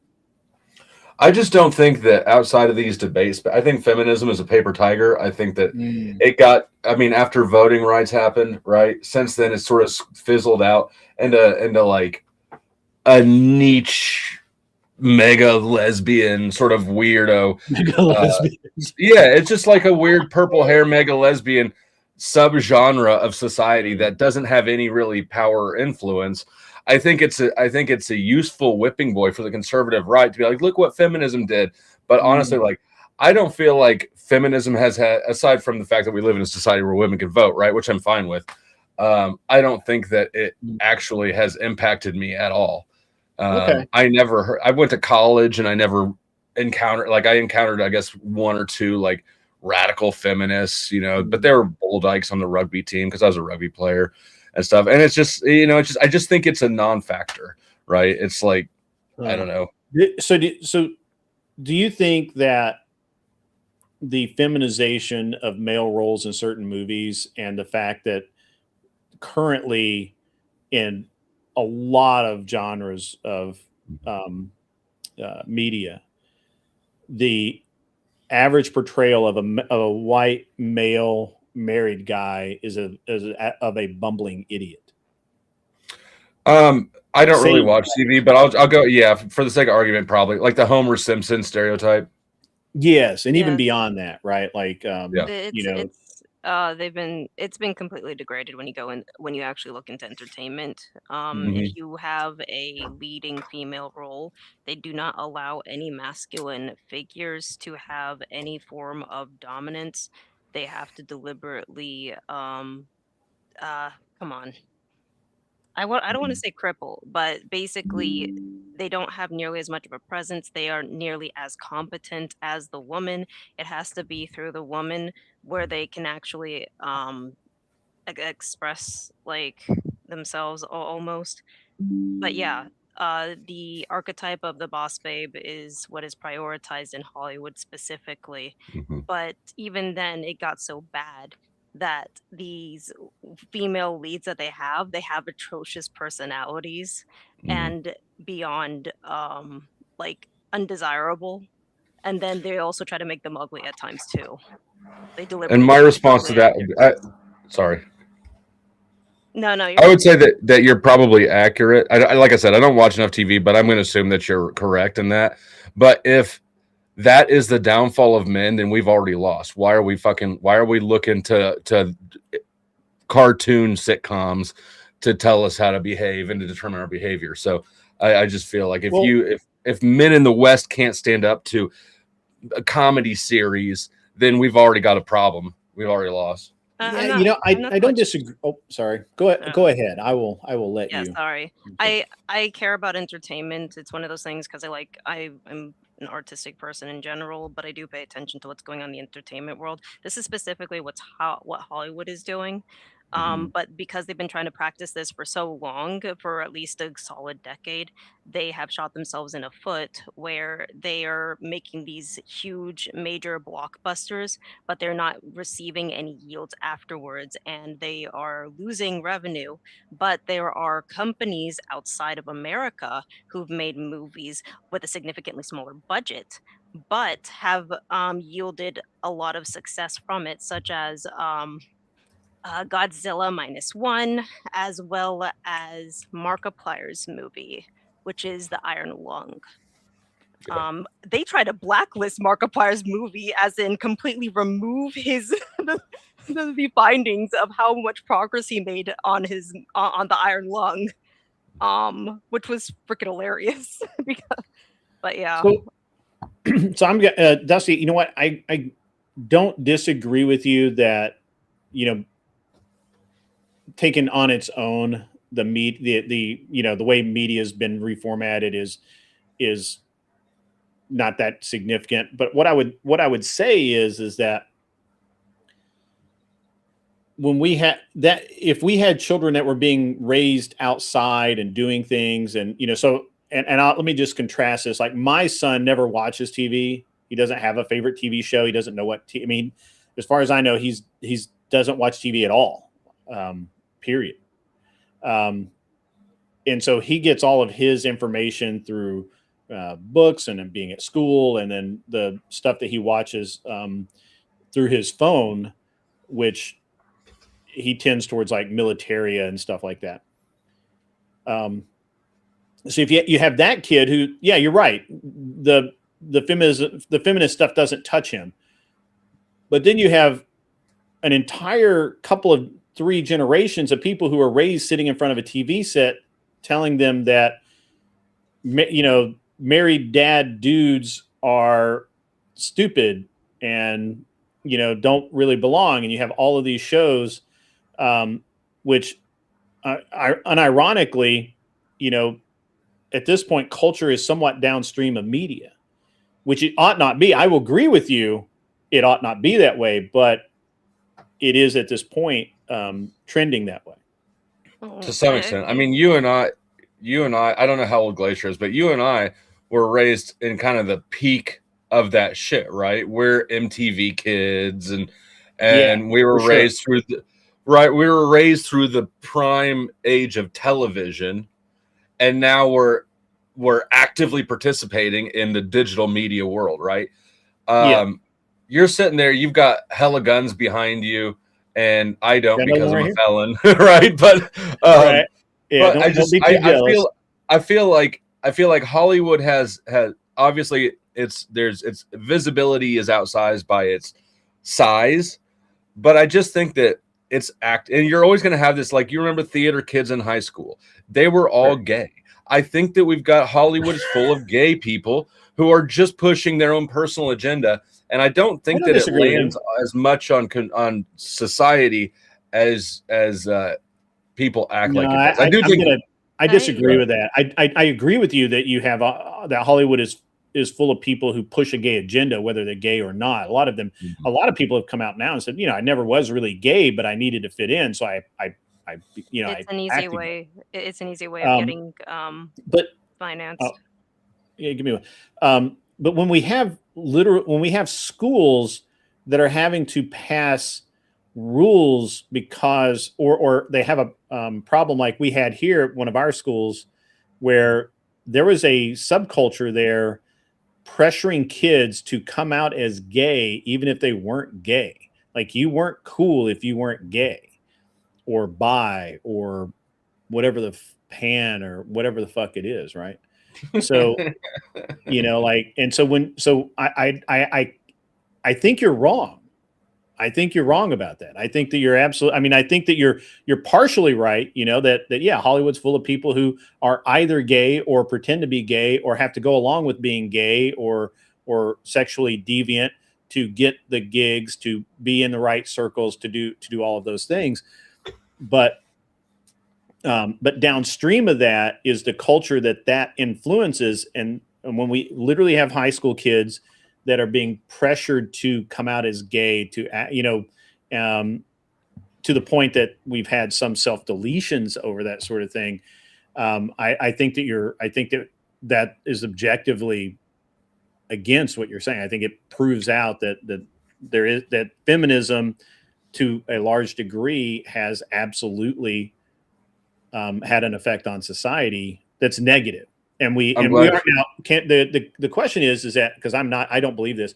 There is an entire narrative of, we've gone so far down this feminist path that we cannot come back without this major overhaul, and everybody, men just have to like be completely different people than what they are, and fuck women, and all this kind of shit.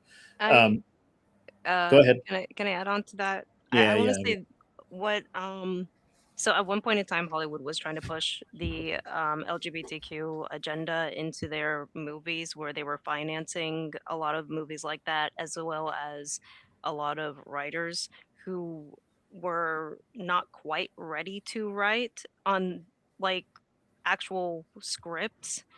And because they were trying to push this, they were really trying to push this along for a while, at least well over a decade. And what has happened now is that they are ignoring several markets of of people where they would be interested in movies, but they just want a good story, and they're failing to provide any good stories when it comes to theaters. Just having a decent movie will get you good revenue, because the majority of the movies that are showing up now, it's just not that entertaining. And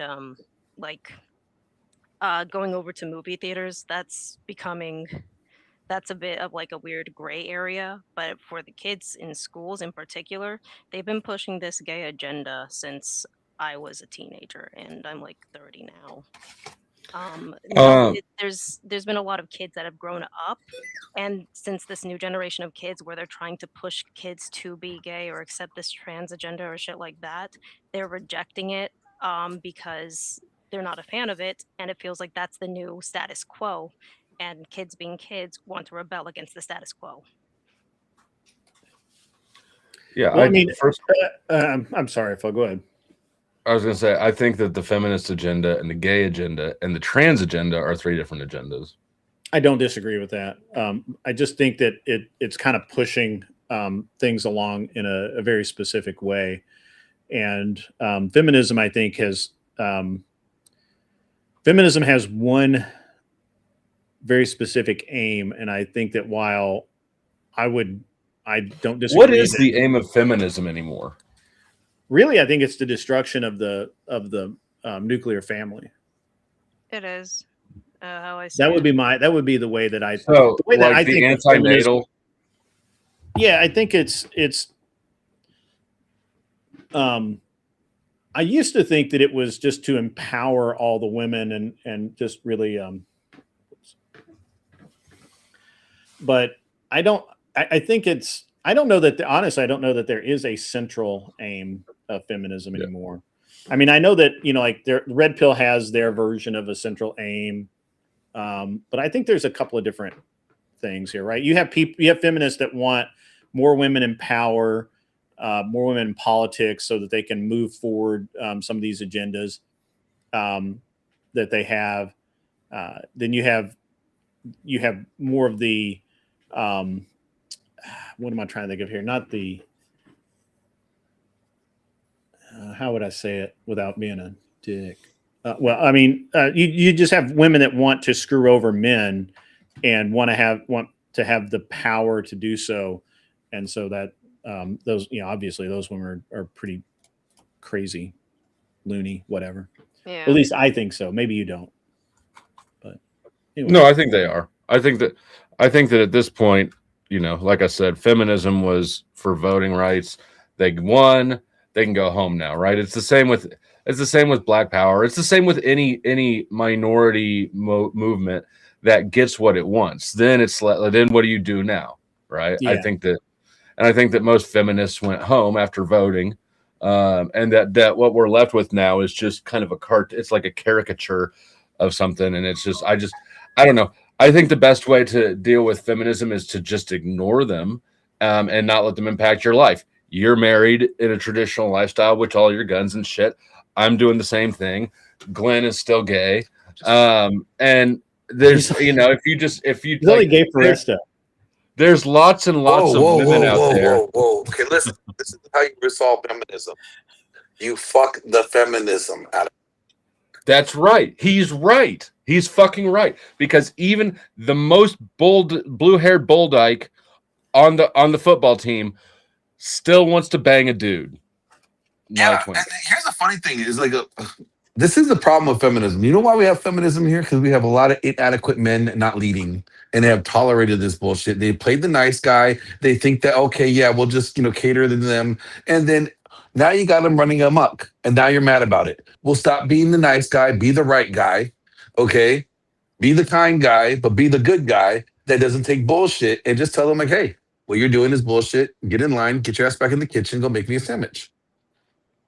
The scary part is that, for the feminists at least, a lot of women like that. They write it in their narratives, whatever steamy little romance books. It is a hyper-masculine dude that they still are very much attracted to in their little narratives, even though it's beyond explicit and disgusting, and the dialogue is also atrocious. Hold on, ma'am. Yeah, it was crazy is if you know most of these feminist authors and stuff like that, they like a man that chokes them out, whips them, spanks them. They like all that freaky shit, and then they cry like domestic violence and toxic masculinity.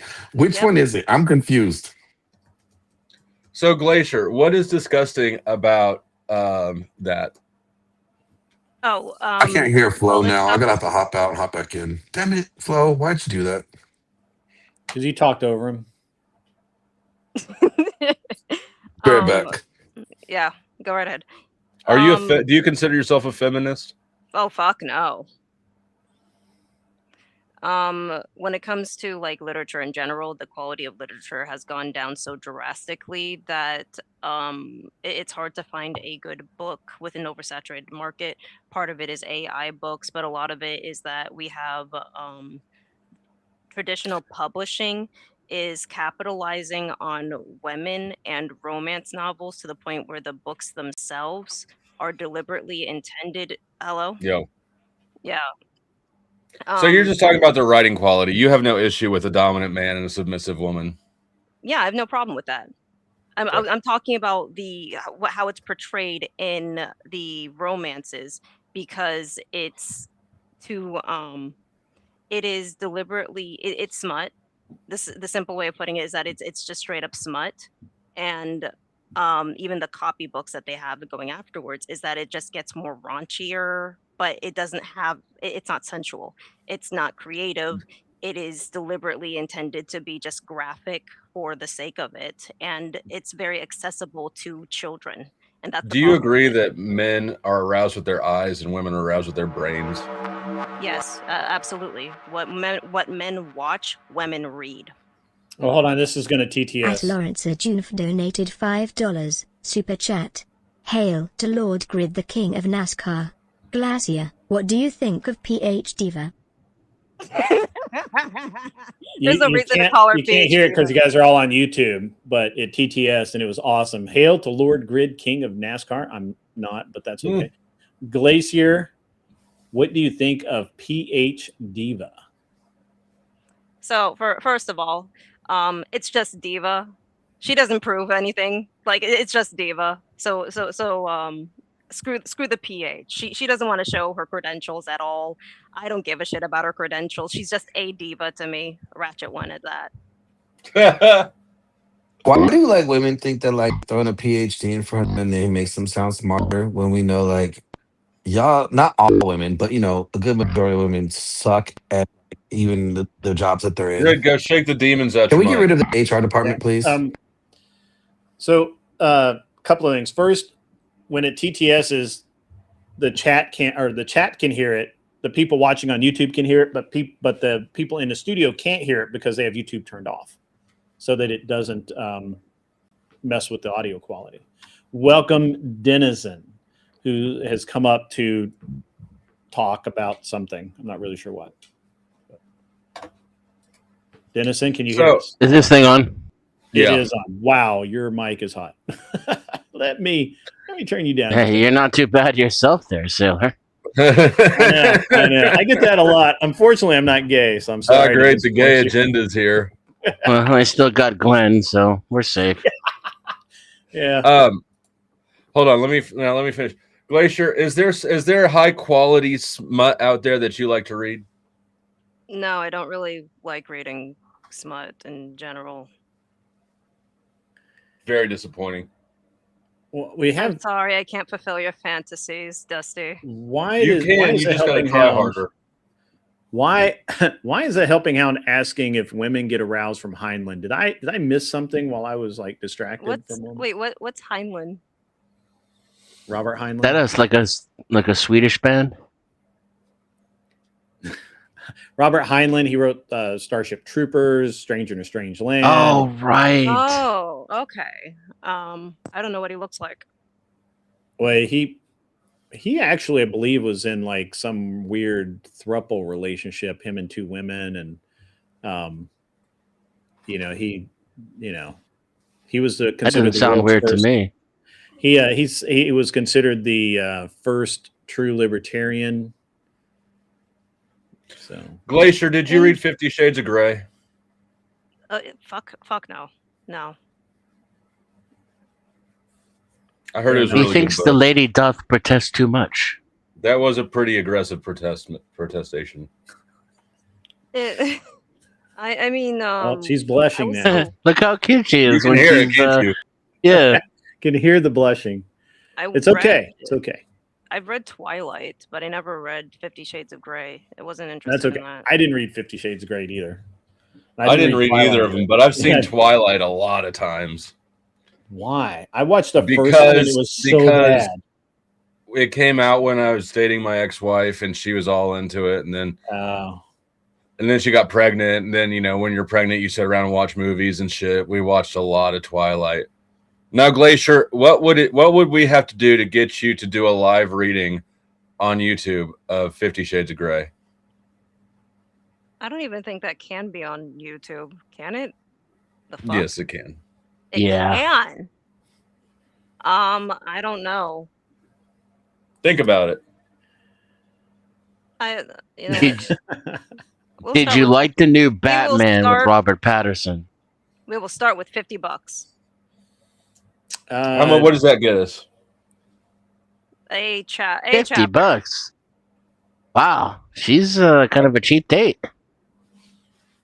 It's I'm getting money out of this. I can't blame her. A whole chapter for $50. How long does it? How many chapters? Hold on. I hope you heard me say 50 and not 15. Well, I heard it. Now, somebody who's read it, Mr. I bet he's read it. When does the sex start? I have no idea. That's why I'm asking Mr. Was it a movie too? Yeah. What's that? Yeah, it was a movie. 50 Shades. Did you see the movie? He said no. I never read. I didn't hear that. Okay, I never read the book, and I never bothered with the film either. Not yet. I look forward to Glacier Maniac reading the entire 50 Shades of Grey. Wicked Wally wants to know, what if he read it in his Patrick Star voice? Maybe he means Patrick Stewart. No, Patrick Star from SpongeBob. I would love to listen to that. That sounds terrible. That sounds terrible. Negative $50. I would love to listen to that stupidity. See, this is why men and women can't get along right here. This is why we can't be friends. That's a great question. Dusty, do you think that, because actually really want this answer from you because I know that you have tons of female associates. Do you think that men and women can be friends? 100% friends on both sides. Yeah, you're like best buddies. I don't know if best buddy. I think men and women can be friends. I don't know that you can be like best friends, right? Yeah. So you can be friendly. No, I think that you can be friends. I think that you can have friend relationships between men and women. Just so long as there isn't a romantic desire on behalf of either person. And that may sound unachievable, but not everybody is attracted to everybody. So if you're open to friendships with women, you can have them, certainly. I mean, I think that anybody who says that can't happen is secretly gay, because that means they can't fathom a friendship without any sexual component there. Right, or they're perpetually friend zoned. Mm. Yeah, but I mean, we all know that dude that has been friend zoned for like 3 years, but he still thinks one day it's gonna happen. Has right. like the sliver of a shot. He doesn't matter. Yeah, like he's willing to be rebound. Yeah, that's he's common. waiting for the rebound. Like he stalks and plans the rebound. In some cases, he might even precipitate the rebound. You mean Resta? Yeah, he's not her friend. Yeah, no, right. He's a liar. He was never her friend. Yeah, I've been friends with a woman for 20 years. Our relationships have come and gone. And we're very, very close. Very close. But we just don't want to be with each other.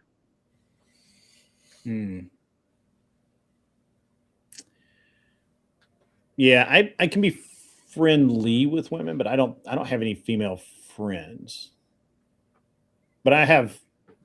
But then again, I don't have, I mean, I have a weird definition for friends anyway. I only probably have like 2 or 3 like actual friends.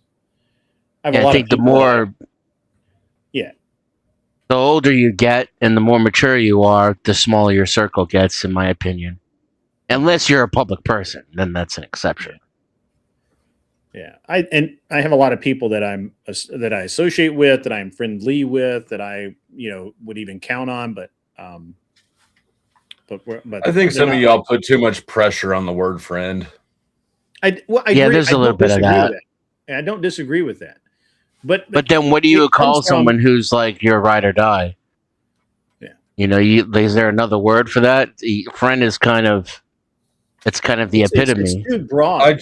I just feel like we're out of middle school and we don't need to really rank our friends, Sure, for sure. Another thing about relationships, like any kind of relationship, is that they're not fixed. And I feel like the attempt to like best friend or just, I feel like that's sort of a psychological attempt to fix something that isn't really fixed. But I have friends that and I don't make distinctions. Like, I know who's a better friend than who else, but like, I don't have a fucking ranking board. I'm not moving spots, or, it's just. No, I have people I would literally trust to like help me hide crimes. Right. You know what I mean? That's not. Yeah, but I don't know that I think I think that's got more to do with their personality than it does with their friendness to you, right? Like, yeah, it's the trust established over years of not only knowing a person but actually being through shit together. Like, Katie went on the run for 9 months for me, right? But if I pull up to a dumpster that we're not supposed to use, she'll sit in the passenger seat like this and not help me throw shit away. So, Well, no, I don't disagree with you, Flo. I think that there is a lot to be said for, that people use the term friends ambiguously when maybe they mean a buddy or an acquaintance or whatever. So I could agree with you. Friend's a really broad term, right? But there are people that if I really, really needed something, I know I could count on them, and they know that if they really needed something, they could count on me. But I don't know, man. I consider you my best friend, Grid One. I know you do. I already know you do. Am I your best friend too? Probably not. Oh my God. Probably not. We're not ranking. They said he's gonna get to tear off the cover. Oh, Denizen, congratulations! I'm gonna have to readjust my ranking board. You're my best friend now. Hell yeah, you're lost my game, Grid. Suck it. Yeah, Flo is all about ranking the friends, so that's pretty good. I mean, I don't know. I think that the idea that men and women can be friends is somewhat weird to me, because to me at least, and I think these are few exceptions, most male female relationships are going to have some form of sexual tension at all, right? Like, and that's why I chose Denizen over Glacier to be my next best friend, because I feel like Glacier and I still have that sexual tension that Denizen and I have worked past. There you go. Yeah, we already got it out of our systems. AVG. I thought AVG was your best friend. No, she's just too classy. Wait, what? I zoned out. So Glacier thought that AVG was your best buddy, but the thing is that she still hasn't ordered that stripper pole workout set. So that's really disappointing to all of us. Stripper pole? She's really mad at me about that. Like, she's probably gonna be like, "Hey, I heard you said the stripper pole thing again," and I'm gonna be like, "Yeah, it's kind of funny bit. I don't know." But the thing about her is, like, and everybody can see this, her degen side wants to come out so bad. Yeah, it does. Yeah, and I'm here for it. I encourage it. Yeah, maybe she's had that degen side come out and she's seen the after effects, and she's just, it's like don't feed the gremlins after midnight. No, this is, and I know where Great Bend, Kansas is. I'm familiar with gremlins, but but it's that Jungian psychology. You can't. Yes, I was just going to say that. Yes, you can't control that which you're not aware of, and when you deny the existence of your degen side, you're actually out of control of it. The best way to control your degeneracy is to embrace it and incorporate it. Well, I certainly. Yeah, we're not looking at a woman who's integrated her shadow. It's still in its pure form when it's being displayed. She's not come out through the other side and realized, hey, let me take an alternative path. She's still battling that naughtiness. I'm gonna say two things here. First, I think that you can acknowledge and embrace your degen half without having to go out and be degenerate. It didn't work for me. Obviously, I was a degenerate for 10 years. I fully embraced my degenerate side. It was fun. It was exciting. Times were had. Then I moved on. But for some people that doesn't work for them, right? So. Well, I think you can play it out all in your head. Interesting. I'd say that it's just different for women.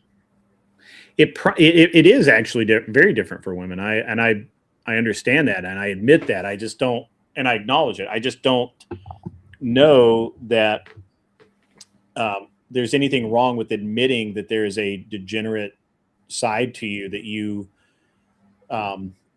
need to control, right? That you need to keep under wraps, or you need to acknowledge and and deal with.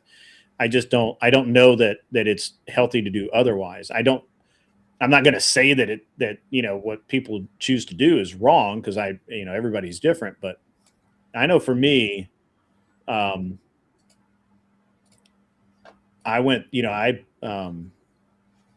spent 10 years as a pretty solid degenerate. 10 ain't nothing. Yeah. Denizen spent like 50. Yeah. How degenerative did I get? Was aluminum foil involved? I don't know about that. For me, it was. Oh yeah. I'm speaking strictly of How else are you supposed to relationship smoke speed without a pipe? Yeah, I didn't get into the alcohol and drugs and stuff. Mind and mood altering substances. Oh, you did it wrong. That's the best part next to the sex. No, the two go hand in hand. I didn't. If you haven't had meth sex, you haven't lived yet, Glacier. Pass. That's a hard good pass. Good thing for me. I'm a senior citizen. I don't have to worry about that anymore. I get my AARP card next week, I think. Yes, poked holes in a pop can too. But when you graduate, you use an apple. And then you become a responsible adult and you just have a fucking bong and a pipe all the time, you know, like a normal person. That's like that Dennis Leary bit on why he doesn't do pot, because it turns him into a fucking carpenter. You're not a degenerate. Like, I bet Dennis and I still get flat. Like, you ever stand up and there's a lighter on your lap or something and it falls off, but for that split second, you thought you just broke your pipe again?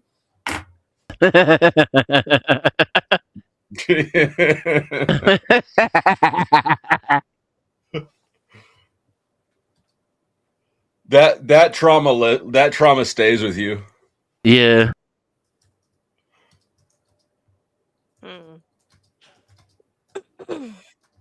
Yeah. Okay. All right. So now that we've weirded out poor Glacier. I mean, I have no commentary on this. I'm scared of people who didn't learn the hard way. Oh, they are like aliens to me. Yes, you intimidate me. They're dangerous. Never found the interest in it. You never were like, why are people ruining their life to have so much fun? No. You never wanted to expand your mind? No. Not in that direction. I think watching my friends smoke marijuana and then try to get me to smoke marijuana just turned me off even more. Marijuana sucks. Go big or go home. No one really ever tried to get me to do drugs. We just did them. It's just like, here's some cocaine. Okay. The only drug I ever tried to do was LSD, and yeah, I'm grateful for LSD. See, I never even did that stuff really. Like, I did it once, but I didn't take a big enough dose. It just made the lights at the strip club funny. I have a really weird metabolism where things tend to pile. So, I took 7 hits and nothing happened. So then I took another 7 hits and I had a 14-hit trip for 48 hours. Yeah, that's too much. I don't know. I've seen a lot of bad shrooms. Fine, I had a great time with shrooms, but I've seen a lot of bad acid trips, and that stuff scared me a little bit. So have I. It's crazy, the numbers. I know 2 guys who never came back. One who, after maybe a decade, he was like a normal person again, but he wasn't himself anymore. The other one stopped speaking.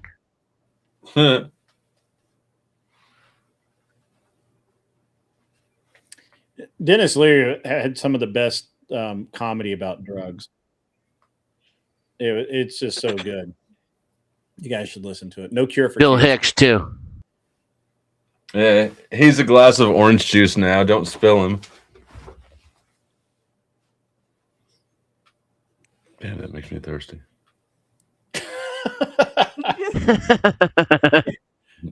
Okay. Okay.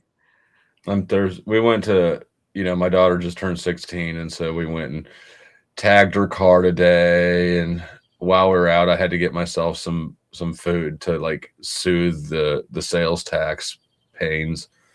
But that salty food got me. I'll be right back. I gotta get some water.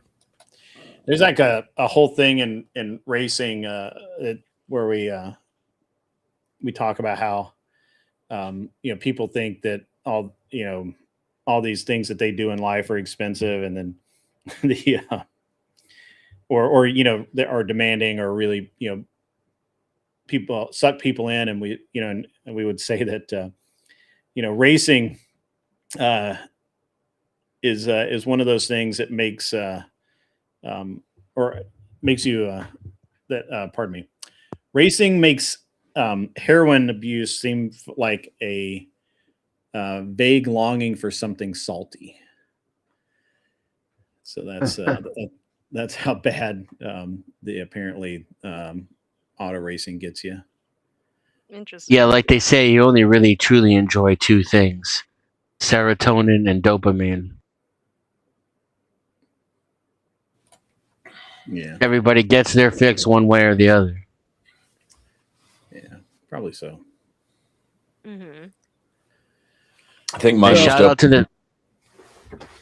out to the people who can get it with like, normal academic and employment accomplishments and friends and family and relationships. Congrats to you.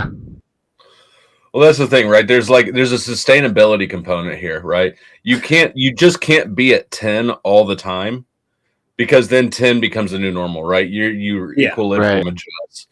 That's true. And so I think that like the goal is to, at least after 40 years of trying to be at 11 constantly, I think the goal is really just to try to sustain like 7. Yeah, and your receptors get burned out too. Yeah. Yeah, that's true. I used to walk around on inverted biplanes. Shockingly enough, I have traded race cars for planes. So, but I think it's an interesting thing, because like I don't really even care about racing anymore at all. Like for so long, it was him like or me. What? You're glitching for me. I can't tell if it's you or me. I think it's Dusty. Yeah, it looks solid on my end, but well, just leave then. Well, he's back, and he's back. He's bad. Problem's gone. Problem's gone. Yeah, I as I was saying, I was involved in racing like from probably the right before I got out of high school all the way through until I was 45 when I retired. And it was like I just stopped, and I just don't even care anything about it anymore. I don't watch it. My buddy keeps trying to drag me back in. He's like, "Hey, let's get this car done and let's go racing." And I'm like, maybe. I don't really care. But now, what if he asked you to go flying? Oh, I'm down to go flying. I mean, I've been aggravated the last week because the weather's been so bad. I haven't been able to fly, and I thought I was going to be able to fly today, and I couldn't. But that was more of a timing thing. I actually heard a plane up, and I was like, bastards. And, like I couldn't go up and fly, but they could. So dang. We're shooting, like I really just traded race cars for race guns. I spent all weekend. I do love shooting. I took a third place at the Battle for the South in TAC Ops, and so that was cool. It was amazing. One of the only things I do that takes like 100% of my focus without being intellectual. Like I'm always doing that, like with my brain, and that's boring. Whereas shooting, it takes mental power that I don't have, and I can get like 2 days stress relief from a good shooting session where I just, Do you ever meditate? Me? Yeah. Denizen. Yeah, not very often though. I'm not good at it. I asked Innocent specifically because he does seem to have like a hyperactive mind. Yeah. Yeah. So it's really, really hard. It takes me an hour to get to like a quasi meditative state usually. And you know, the returns are there, the rewards are there, but I haven't found a method that's efficient for me to where I can do it like on a daily or semi-daily basis. Well, if you're trying to squeeze efficiency out of it, you're already doing it wrong from the jump. Yeah. Yeah, I agree with that. I got fortunate when I was in high school, you know, to be around a bunch of people who were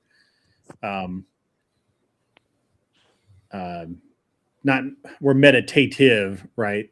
And so I was able to, they taught me a lot about how to, you know, actually calm down and get down into that lower lower beat. But because I go like, so my brain moves so fast sometimes, it's like gotta slow down. So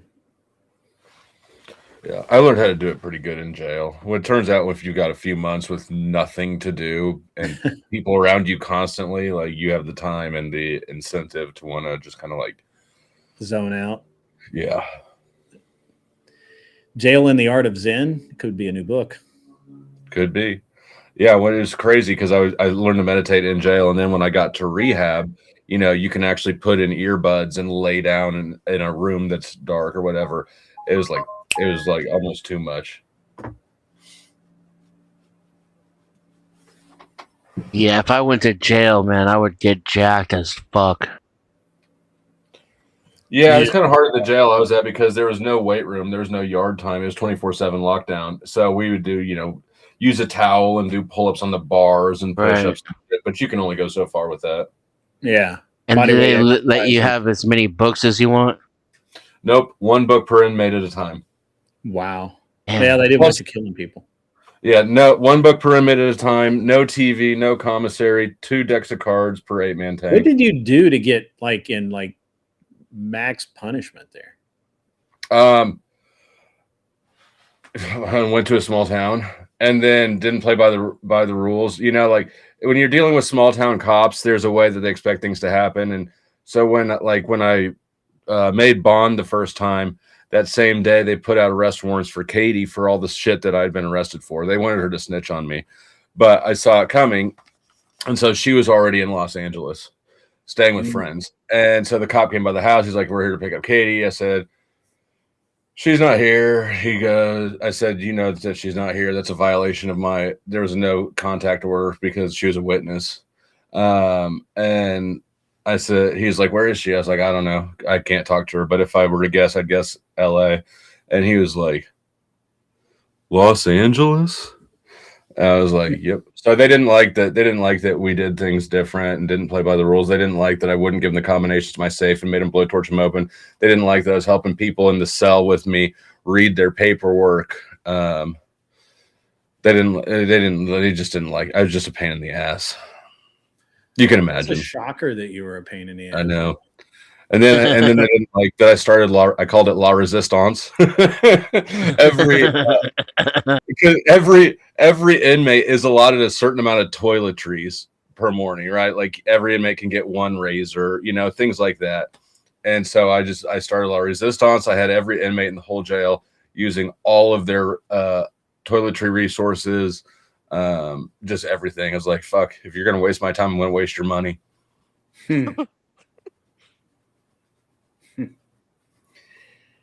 All right. That's different. That's different. Yeah. Yeah, okay. I don't have anything come back at with that. So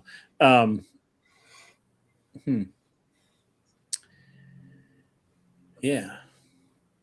Are you coming to my event in Dallas, Flo?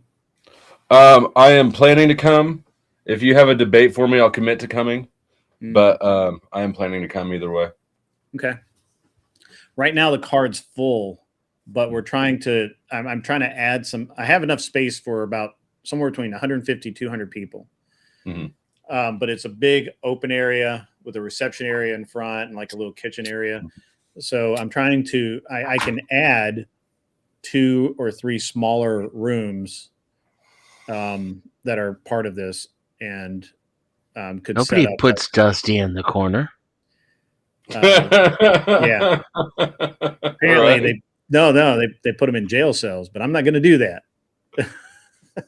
It's just a small room, Dusty. Yeah, that's what jail is too.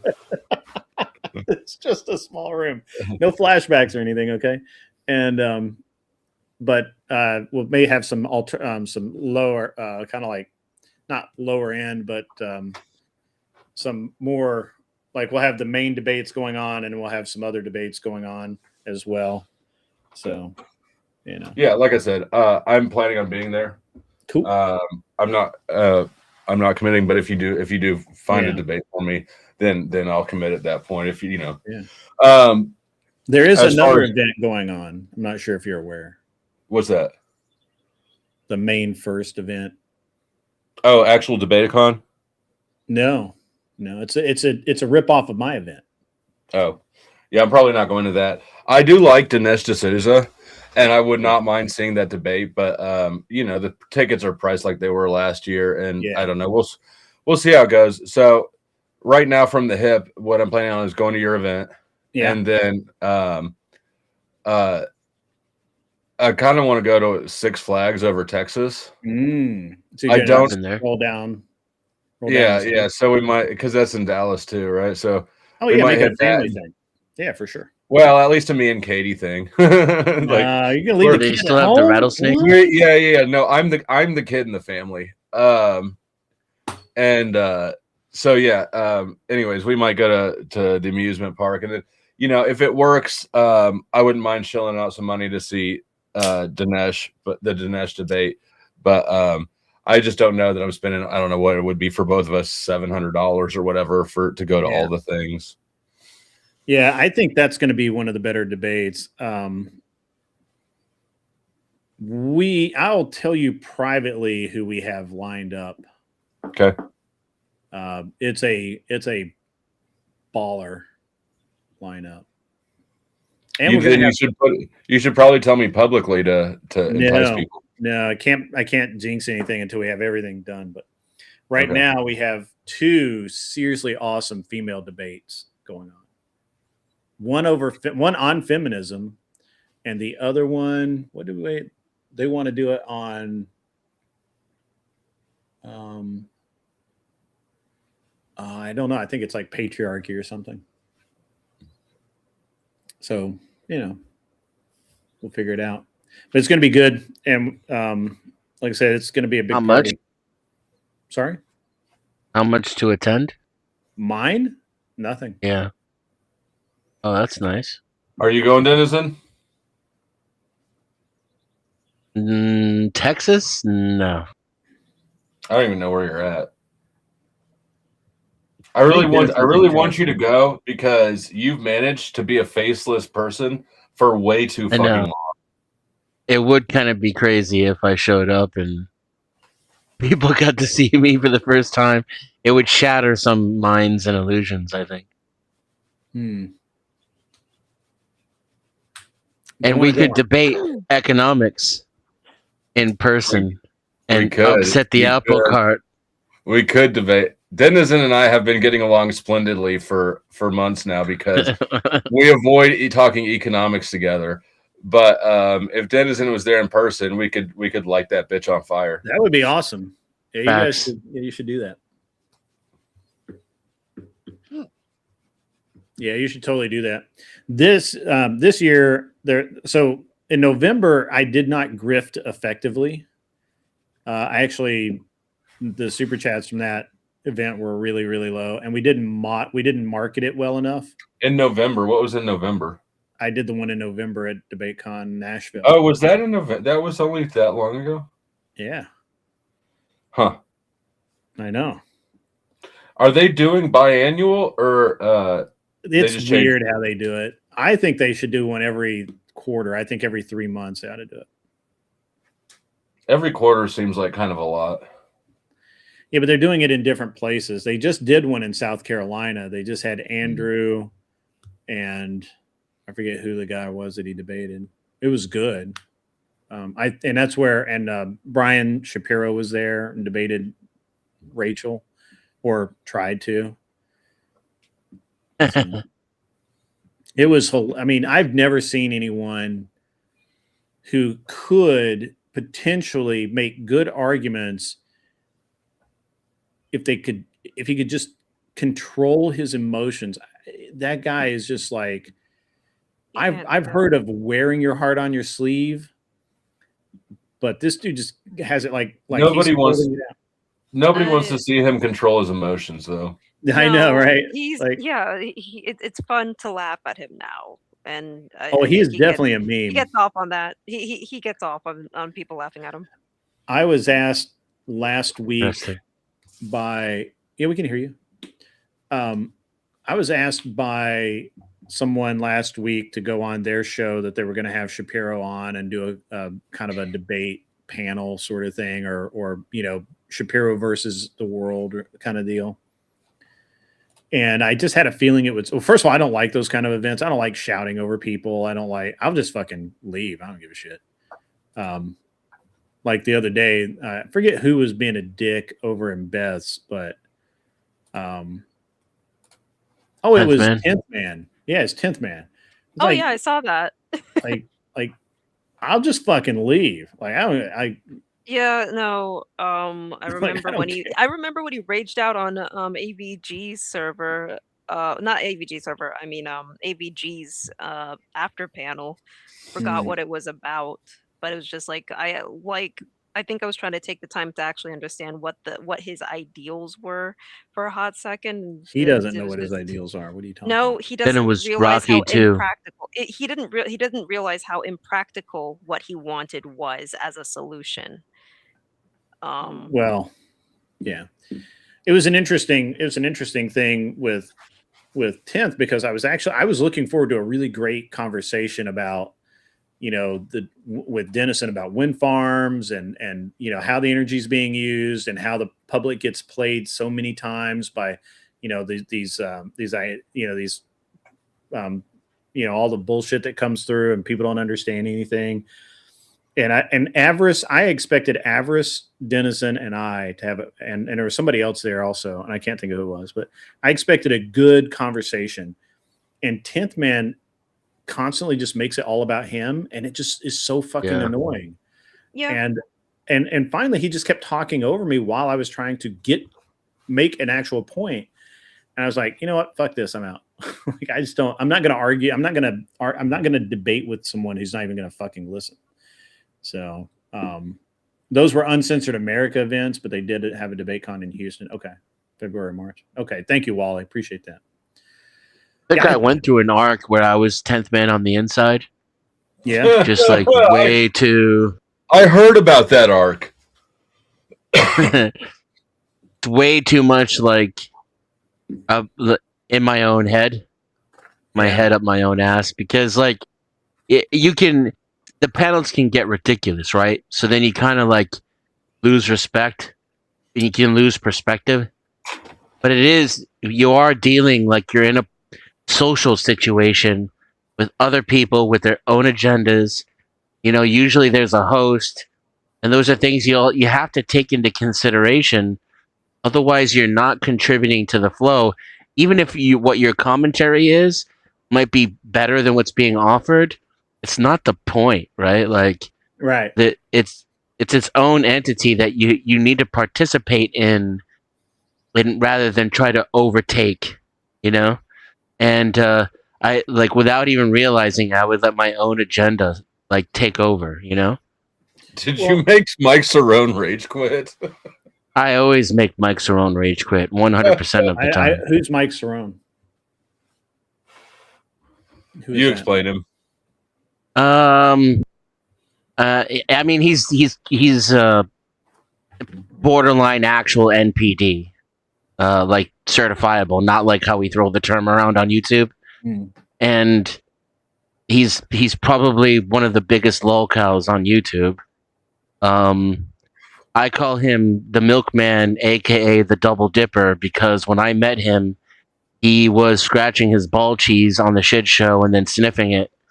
And I made a video about that. You know, we were laughing, having a good time. I wasn't trying to hurt the guy, but he took it really personally. He's hated me ever since. In fact, like, I showed it to a friend of mine, and she was like, "Man, you really wrecked that guy and broke him." And I was like, "My bad." So I took the video down, but I don't think Mike has ever forgiven me for it.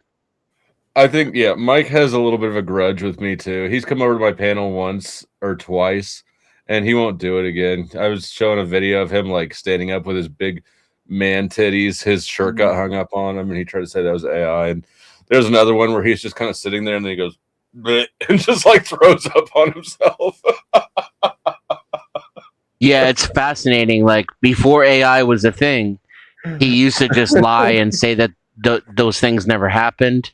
AI came out now, and he just starts saying that all the videos of him are fake. It's funny. He's funny. I wish that he would come back some though, because I like it's never boring with. It's not boring with Mike. You need the content. You look like you got some sun there, Grid Uno. Yeah, I was out in the forest all weekend shooting.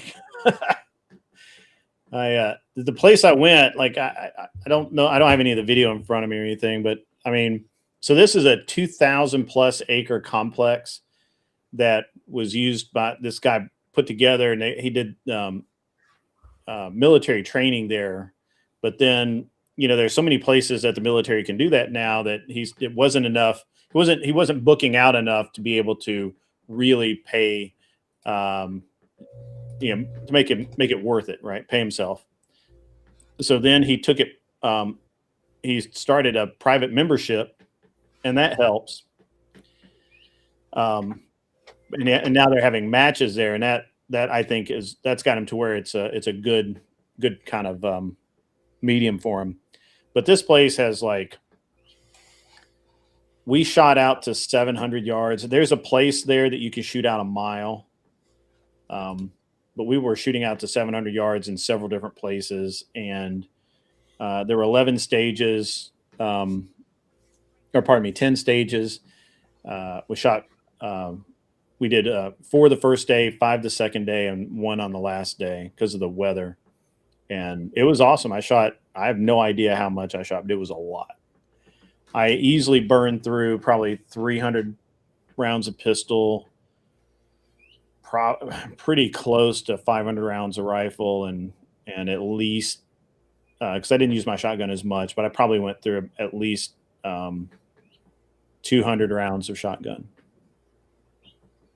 So, and took third because I should have done better, but my first day, I jacked up my rifle a little bit, and whether I wanted to or not. Well, did you see your boy Andrew came and tried to shake me down? Who came in to shake you down? Andrew on Thursday? Came over. He wanted. I say that a little tongue in cheek. Yeah. He wanted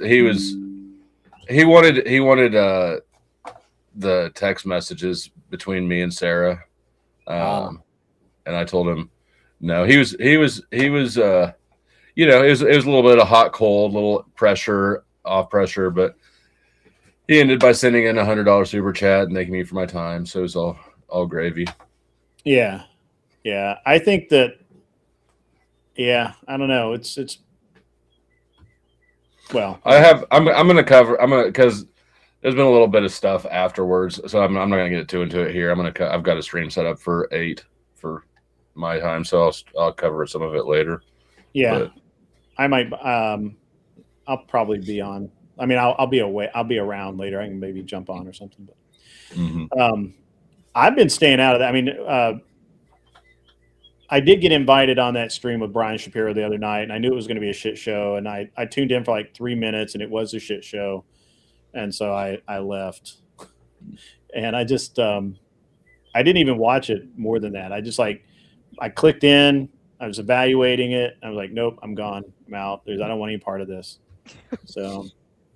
Are you talking about when Brian Shapiro showed up on Raging Tomato show or something else? Ah, yeah. I watched part of that. Well, restreamed on some other channel, but yeah. Vic. What's that? Probably by Vic. She said she watched it restreamed somewhere else. It was probably cool. Vic. Yeah. I haven't watched it. I popped in. I was asked to be on, or invited to be on, and I was like, yeah, you're right. You know, maybe in Emmett's too, but I just couldn't. I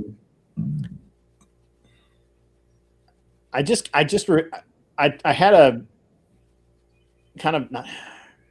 I just came to the conclusion that I really don't like to be on big panels where everybody's talking over each other and just being assholes. And so I'd rather have, which here I've always pretty much maintained a standard that I don't want more than 4, maybe 5 people up on here at a time. And then that way, even if it starts getting heated, it's just 1 or 2 people, right? That's probably going to be heated and not going to be able to, then it's more manageable. And, the whole thing with, the last couple of streams I've been on lately, it's just been pretty terrible. I don't know what happened. Did you hear that Mike? He mic'd your boy Snafu into orbit. No. Snafu is now on the inmate roster for a bit over $1,000. Whoa. Yep. All right. I don't understand the Snafu thing. That to me, he seems like he's probably on something and very erratic. That I could just be my impression. But I don't understand that dude. So I've known him for almost 4 years now. I mean, Denison's probably known him that long too, right? Like, I don't know that there is a way to understand him. Yeah, I think he's mentally ill. And then that's why I kind of stopped, attacking him online, because it's like punching a retarded kid at a certain point. Yeah. I'm going to address Never Lucky. I don't know what happened to lower class. I do know that dude disappeared, huh? He went back to work. Yeah. I think he had to go back to work, for real, go back to work, because he was doing like shipping or something, and he and I had a conversation about it, about how he was trying to he'd had somebody commit to doing a load or something, and the guy didn't pay up or whatever, so the lower class took the hit on that, and then that made him look bad to some other clients and some other things, and he ended up working at like a bar or something, which was bad because he was trying to get over alcoholism. And so I don't know what happened to him. I hope he's doing real well, though. I like that guy a lot. So what's up, Abe? Abe Dinkus might know. They were much closer than me. So, but yeah, I really like that guy. I haven't seen him around in a long time. What's up, Smoking Spaceman? Welcome in, Abe. Welcome in to anyone I've missed. So, well, hey, I got to go to the pool. It's a rough life. I know. Thanks for having me up. Salute to the panel. Hey, salute to the chat. I'll see you later this evening. All right, man. I'll be around. And actually, I have to go in about 5 minutes, ladies and gentlemen. It's been a great show. Glacier, you've been up the longest. But how was the show for you? It was a decent show. I enjoyed it. I don't usually focus too much on politics. So getting a small updates like that is always nice. Yeah, I try and do just bite-sized pieces that I can actually make comments on, because if I try and get into when I have tried to do shows where I get into like pick one issue and talk on that issue for an hour or so, nobody wants that. They just don't want that. It's difficult not to manage. Yeah, it's not class, right? So I don't need to be teaching.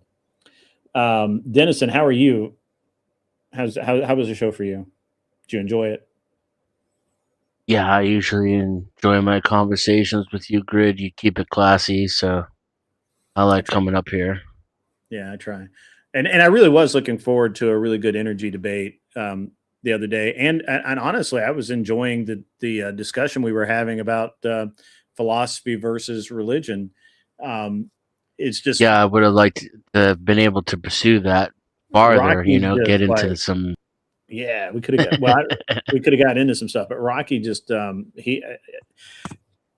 was just insane. And then he was like talking about hot rocks, obviously talking about uranium or radioactive rocks or something, and how you can hold them in your hand and they won't hurt you. And I'm like, no. And, what? Oh, he was like, he doesn't believe in radiation or nuclear weapons, and he doesn't, and he believes into it. Ag gifted 5 Unreasonable Man memberships. Yeah, nice. Memberships. 5 Unreasonable Man memberships. I can't get those. I can't either because I'm a creator. I have a brand account. Yeah, branded account. That's right. Can't get one. So Rocky doesn't believe that that Hiroshima and Nagasaki were actually bombed by atomic bombs. He believes they were firebombed, and they just went up because they were wood. Because Tokyo is made mostly out of wood. Yeah, but Tokyo didn't burn. Some of the after effects prove otherwise, but okay. Well, and it was like, I was like, Rocky, like 20,000 people or more were vaporized. Do you understand? I mean, there's nothing left of them. They weren't turned to ash. They were vaporized from the heat. Yeah. And he didn't believe that. He doesn't believe, and he's like, well, they want you to believe that Chernobyl really happened. And I'm like, but do you understand the difference between atomic and nuclear? Right? Like you do. No, he does not. No, he does not. And it's crazy. Like, you're trying to talk to an adult human male about things that anybody in this century should at least have a rudimentary understanding of. And he has none. Like, none. As far as I'm concerned, a lot of people can be very delusional when they want to be. That's what Dennison was explaining to me. Yeah. They will be delusional about anything. I mean, we do have communities of people that genuinely believe that the earth was flat, even though the ancient Greeks knew that the earth was round. The Catholics also knew that the earth was round. And even today with the moon landing, oh, hello, look at that, a round ass earth. Bye. Yeah, Rocky. Live will let live. Rocky believes in flat Earth. He thinks the sun and the moon are fake. They're light sources on the other side of the firmament. And the firmament is like a barrier, a dome that goes around the flat Earth. Around the flat Earth. Around the flat Earth. Yeah. Well, like a dome. Like a dome. Not round. We're in a terrarium. Do you understand, Glacier? We're in a terrarium. But not a square terrarium, though. A dome-shaped one. A dome-shaped terrarium. What does it continue? Like it doesn't end? Like when you reach one end, it just sort of loops around to the other end? Like a ball? Nope, it ends. It ends? Wicked Wally is not wrong. I'm pretty sure Rocky believes in a dark side of the earth. Dark side. There's a dark side of the earth. Well, when he finds those people on the dark side of the earth, I'd love to hear about it. He obviously has not read about the Morlocks. What a shame. So, circle-shaped enclosure for a round object. That's right. Rocky homeschooled his kids, by the way. Yeah, that checks out. Those poor children. It's like, but anyway, so him being insane is one thing. That's okay. I can work. But he just kept talking. He would just randomly start talking. Like we would be having a conversation, making salient points back and forth, and he would just suddenly bring some random ass bullshit into the conversation. It's a main character syndrome. He's not like, he just has no regard for anybody else's opinions or what they're saying. Yeah. It's, like we all do this as it's a source of entertainment for ourselves. Still streaming. But there's a lot of narcissistic projection that happens even just for a normal social person, even for someone who's extroverted, right? Like just like someone who can really socialize normally with other people.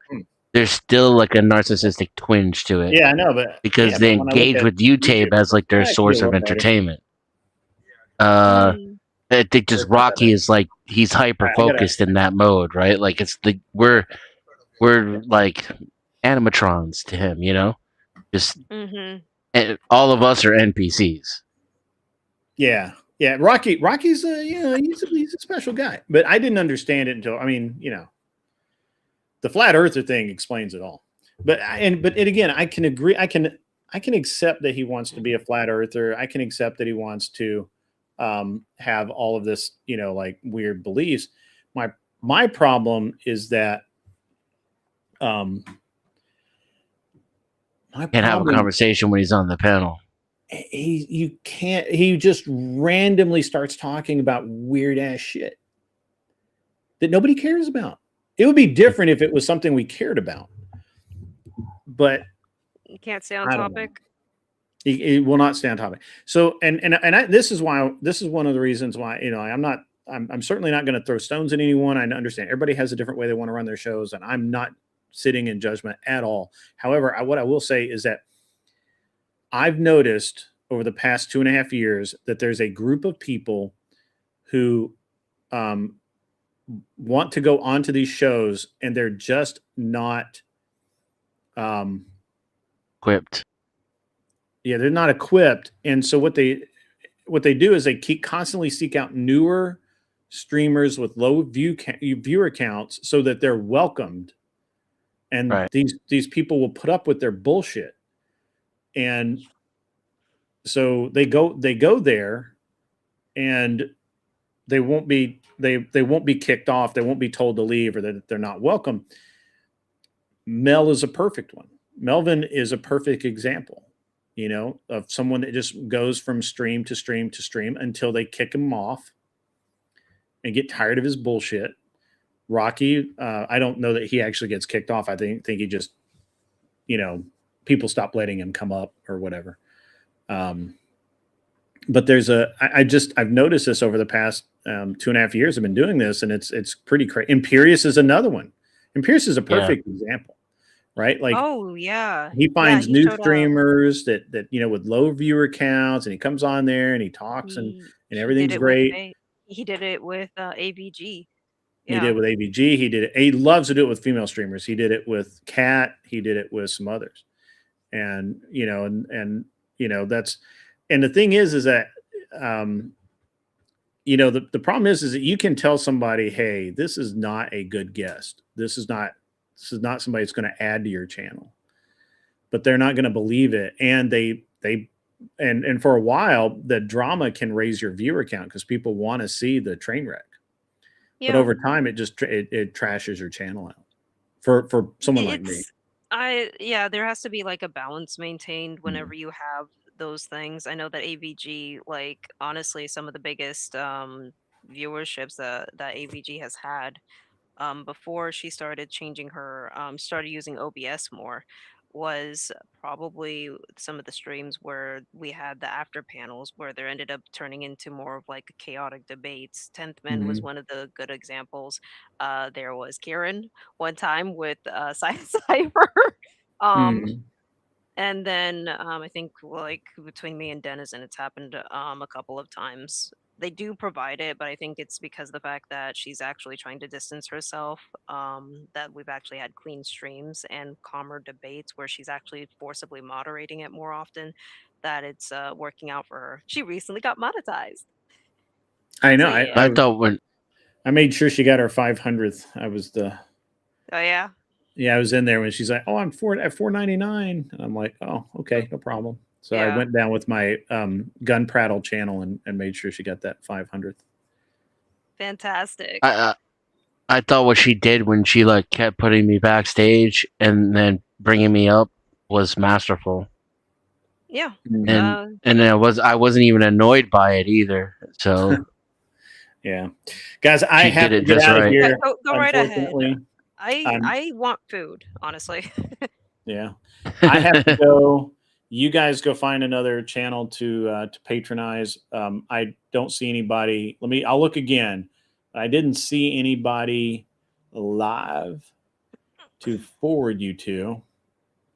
I could be wrong. Mods will help me out if there's somebody out there. Stanley is live. Yeah. I'll probably just be looking for food and chilling and focusing on creative shit. But thank you for hosting. Jack is live. All right. Who is live? Doc? Stanley's live and Jack is live. Oh, Jack. Jack Talcott. Okay. Yeah, I'll probably head over to Jack's actually, see what's going on over there. Okay. All right. I'll just let everybody go where they want to go. I don't have Jack Talcott, so I'd have to go looking for his channel. So, right. Ladies and gentlemen, it's been a great show. I hope that you enjoyed it. It's been a good conversation, and it has ranged far and wide. I may be on this evening, but probably not.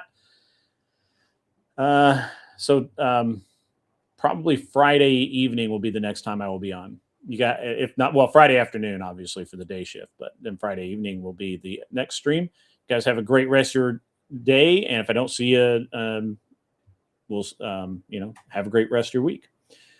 And with that, I've got to hit the right button here.